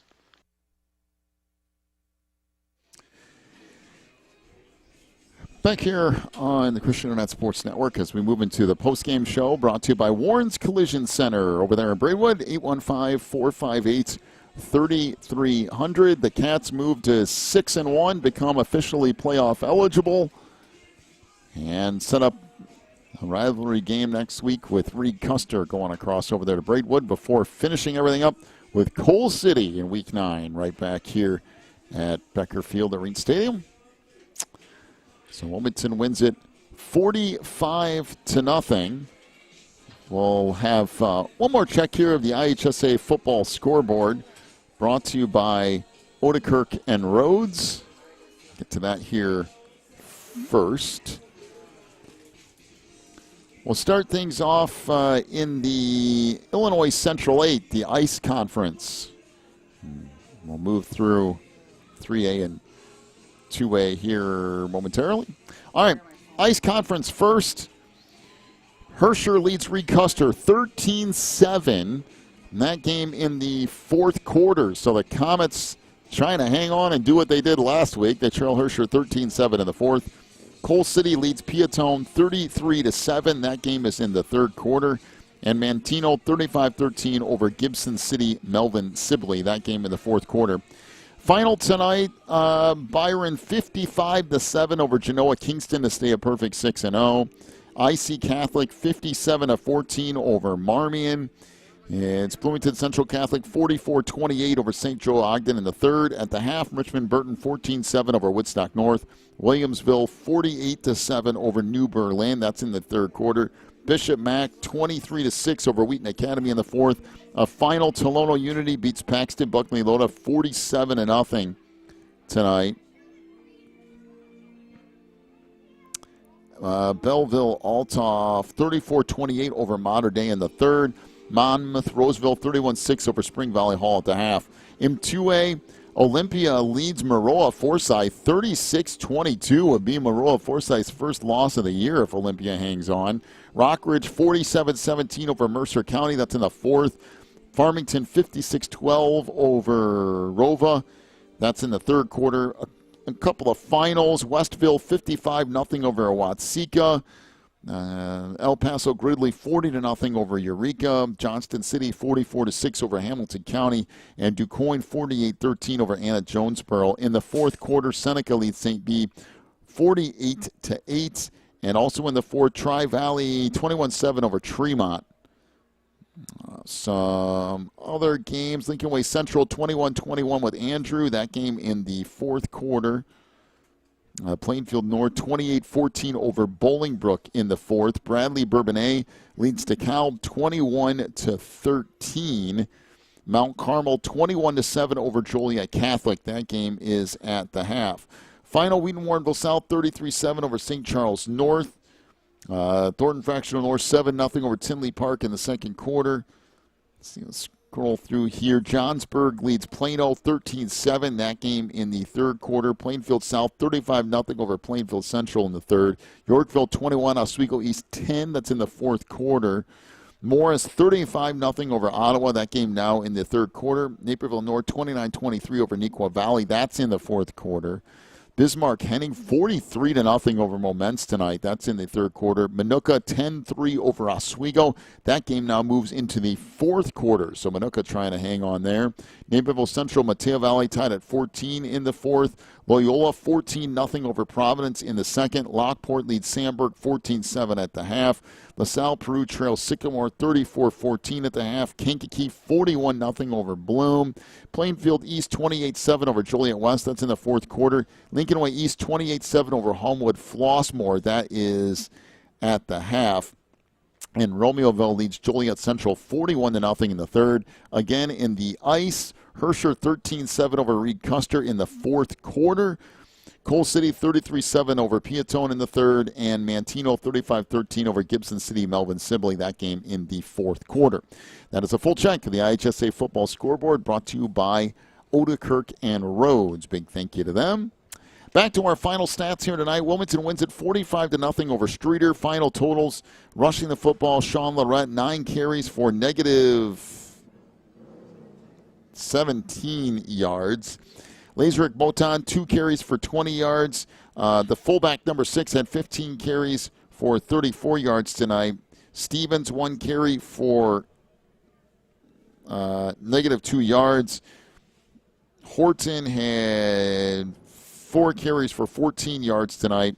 Streator 31 rushing attempts for 50 yards. Through the air, Sam Lorette was 8 of 18 for 83 yards. Morton had 4 receptions for 51 yards. Eden Wilkinson, 2 carries for 21 yards. Stevens had 1 reception for 20 yards, and there was a reception for negative 3 yards as well. So 83 through the air, 50 on the ground. It's 137 yards of total offense for Streator tonight. For Wilmington, rushing the football, Billy Moore had 5 rushing attempts for 49 yards. Dane Van Dyne, 7 carries for 45 yards tonight. Nevels ended up with 4 carries for 31 yards. Ryan Schrager, 7 rushing attempts, 68 yards. He had a bunch of fullback dives in the first half, along with Nash Rink, who finished with 3 carries for 39 yards. Couples tonight, let's see, 3 carries for 31 yards and a touchdown. Oh, by the way, Nevels had a touchdown, and Kachuk ended up with, what's this total here? 7 for, trying to figure out what that is, 69 yards? Is that what that ended up being? Anyway, he ended up with 4 touchdowns tonight. Had himself a night rushing the football. I think it's, or is that, because that's Schrager there. In any case, Schrager. 4 touchdowns for Kachuk, who just ended up in the end zone a bunch. He had, I think, 3 touchdown runs inside the 3-yard line alone. And Schrager had 68. And the Cats end up with 250 yards rushing, 6 touchdowns on 41 carries. By the way, Billy Moore, 1 of 1 passing the football a couple of yards to Declan Moran. So the Cats end up with 252 yards of offense and a truckload of touchdowns. And Wilmington wins at 45-0 over Streator. So 59 seconds left. Recuster facing a 4th and 4 from the Herscher 21, and I think it's still 13-7. So Recuster down to the last gasp with a minute left. I mean, they pulled it off last week, so who knows what will happen at the end of that. And we'll find out before we wrap things up here. Of course, that's Wilmington's opponent next week, and they've managed to get that last-second win against Piatone, a field goal right at the end. They're hanging around tonight with Herscher, and, Wilmington's got to go over there ready to go. You throw rivalry games in the mix, and you never know what can happen. You saw tonight some things got weird, and Wilmington ends up winning easily, but it's just an odd game, and you just never know. You never know week to week what's going to happen. I'll tell you that much. Don't. Boy, when you play Braidwood, Recuster, or you play Coal City, you just throw out all they have. All right, so waiting on Coach Raints here. He'll come up and join us in just a moment, give us his final thoughts, and then we'll wrap things up for tonight. We will be with you next week, 6:45 more or less, broadcast time from Recuster, and then we'll close things out regular season-wise against Coal City in Week 9. I will tell you, we'll have the playoff pairing show for you, too, which will be Saturday after that Coal City game, and putting everything together with Terry and his infamous shed. We'll see if we can get our whole team together and be out there for playoff pairings night. That's become a production and a level of insanity of its own right. So that's one way we keep adding people to it, and it gets bigger and bigger every year. But that's a fun night. If you haven't listened to that thing, speaking of never knowing what's going to happen, you never know what's going to happen on the playoff pairings show. There could be all kinds of things that happen that night. Here comes Coach. That is the 25th, I believe, is playoff pairings night. I think 25th or 26th. So 24th is the game against Coal City. Yes. 25th will be that. So you're right, 25th. So Coach Raints finding his way in here.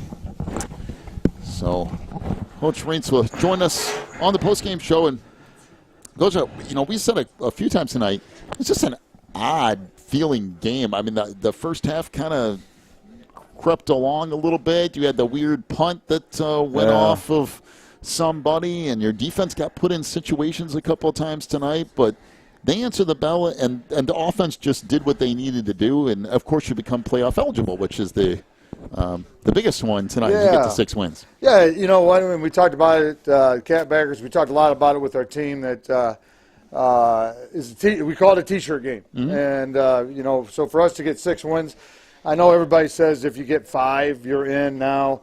I always go back to the old rule. Once you get 6, you don't have to worry about playoff points or nothing like that. Yep. So, and for our kids, they wanted to extend that to be 29 years in a row. Mm-hmm. And that's a credit to all of our kids that have been in our program for that long, and to our coaches. What a great job those guys do. And I had the night without the sophomore game, and I thought our kids came out and did well.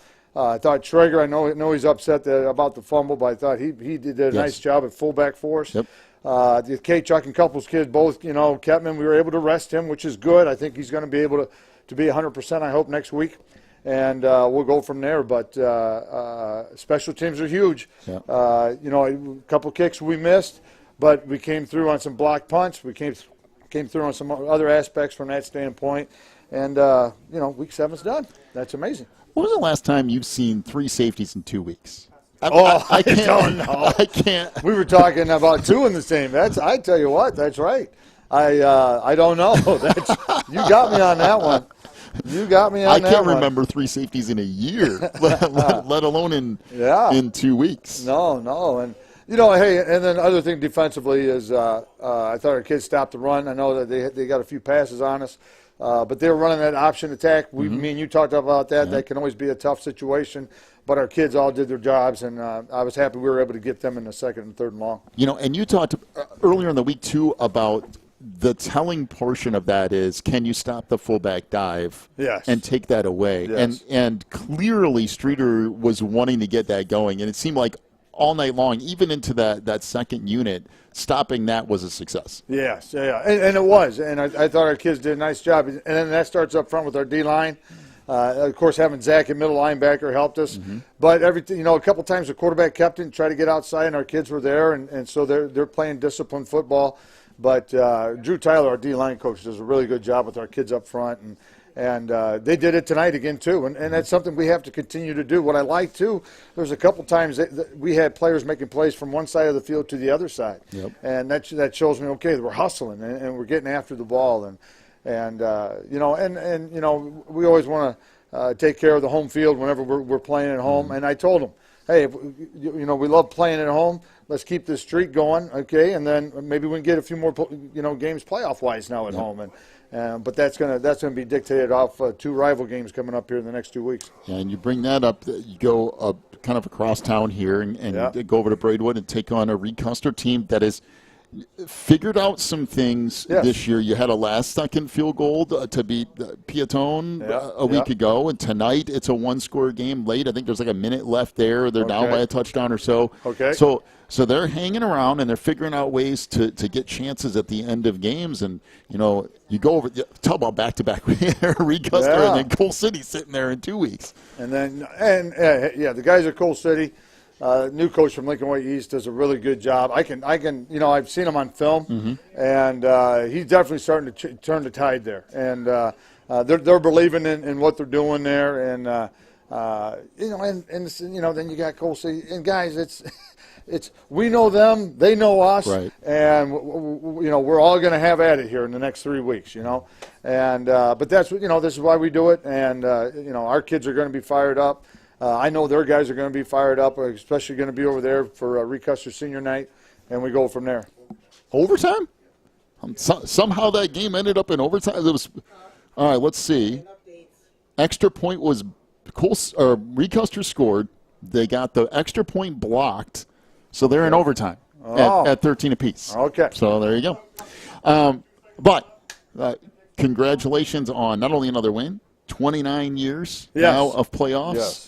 And, no matter what, you're in it this year, no matter what happens, but hopefully keep that train rolling and finish strong. Yeah, no, I appreciate that. We're fired up about it, and we're moving on to next week. Here we go. Congratulations, Coach. All right. Have a great night. Cats will move on, and now 6-1 on the year. Wilmington will go to Reed Custer next week. We still don't know how that game has ended. It's tied at 13. Out of all the things that I thought would be an option, I thought, okay, either Reed Custer is going to lose at the last second or win at the last second, and neither one of those things happened. They score a touchdown and get the extra point blocked. So keep an eye. I think Reed Custer's got NFHS, so if you have access to that, you can jump over there and watch the end of that thing. So Wilmington wins it 45-0 over Streator tonight. We'll hit the road and go to aforementioned Reed Custer next week. Oh, we got to take that long road trip. We'll see how that goes, and then we'll be back here in week 9. So the Cats win it 45-0. They go 29 years in a row of making the playoffs with win number 6. And we'll see you next week at Reed Custer. Thanks, everybody, for hanging out tonight. Big thank you to Warren's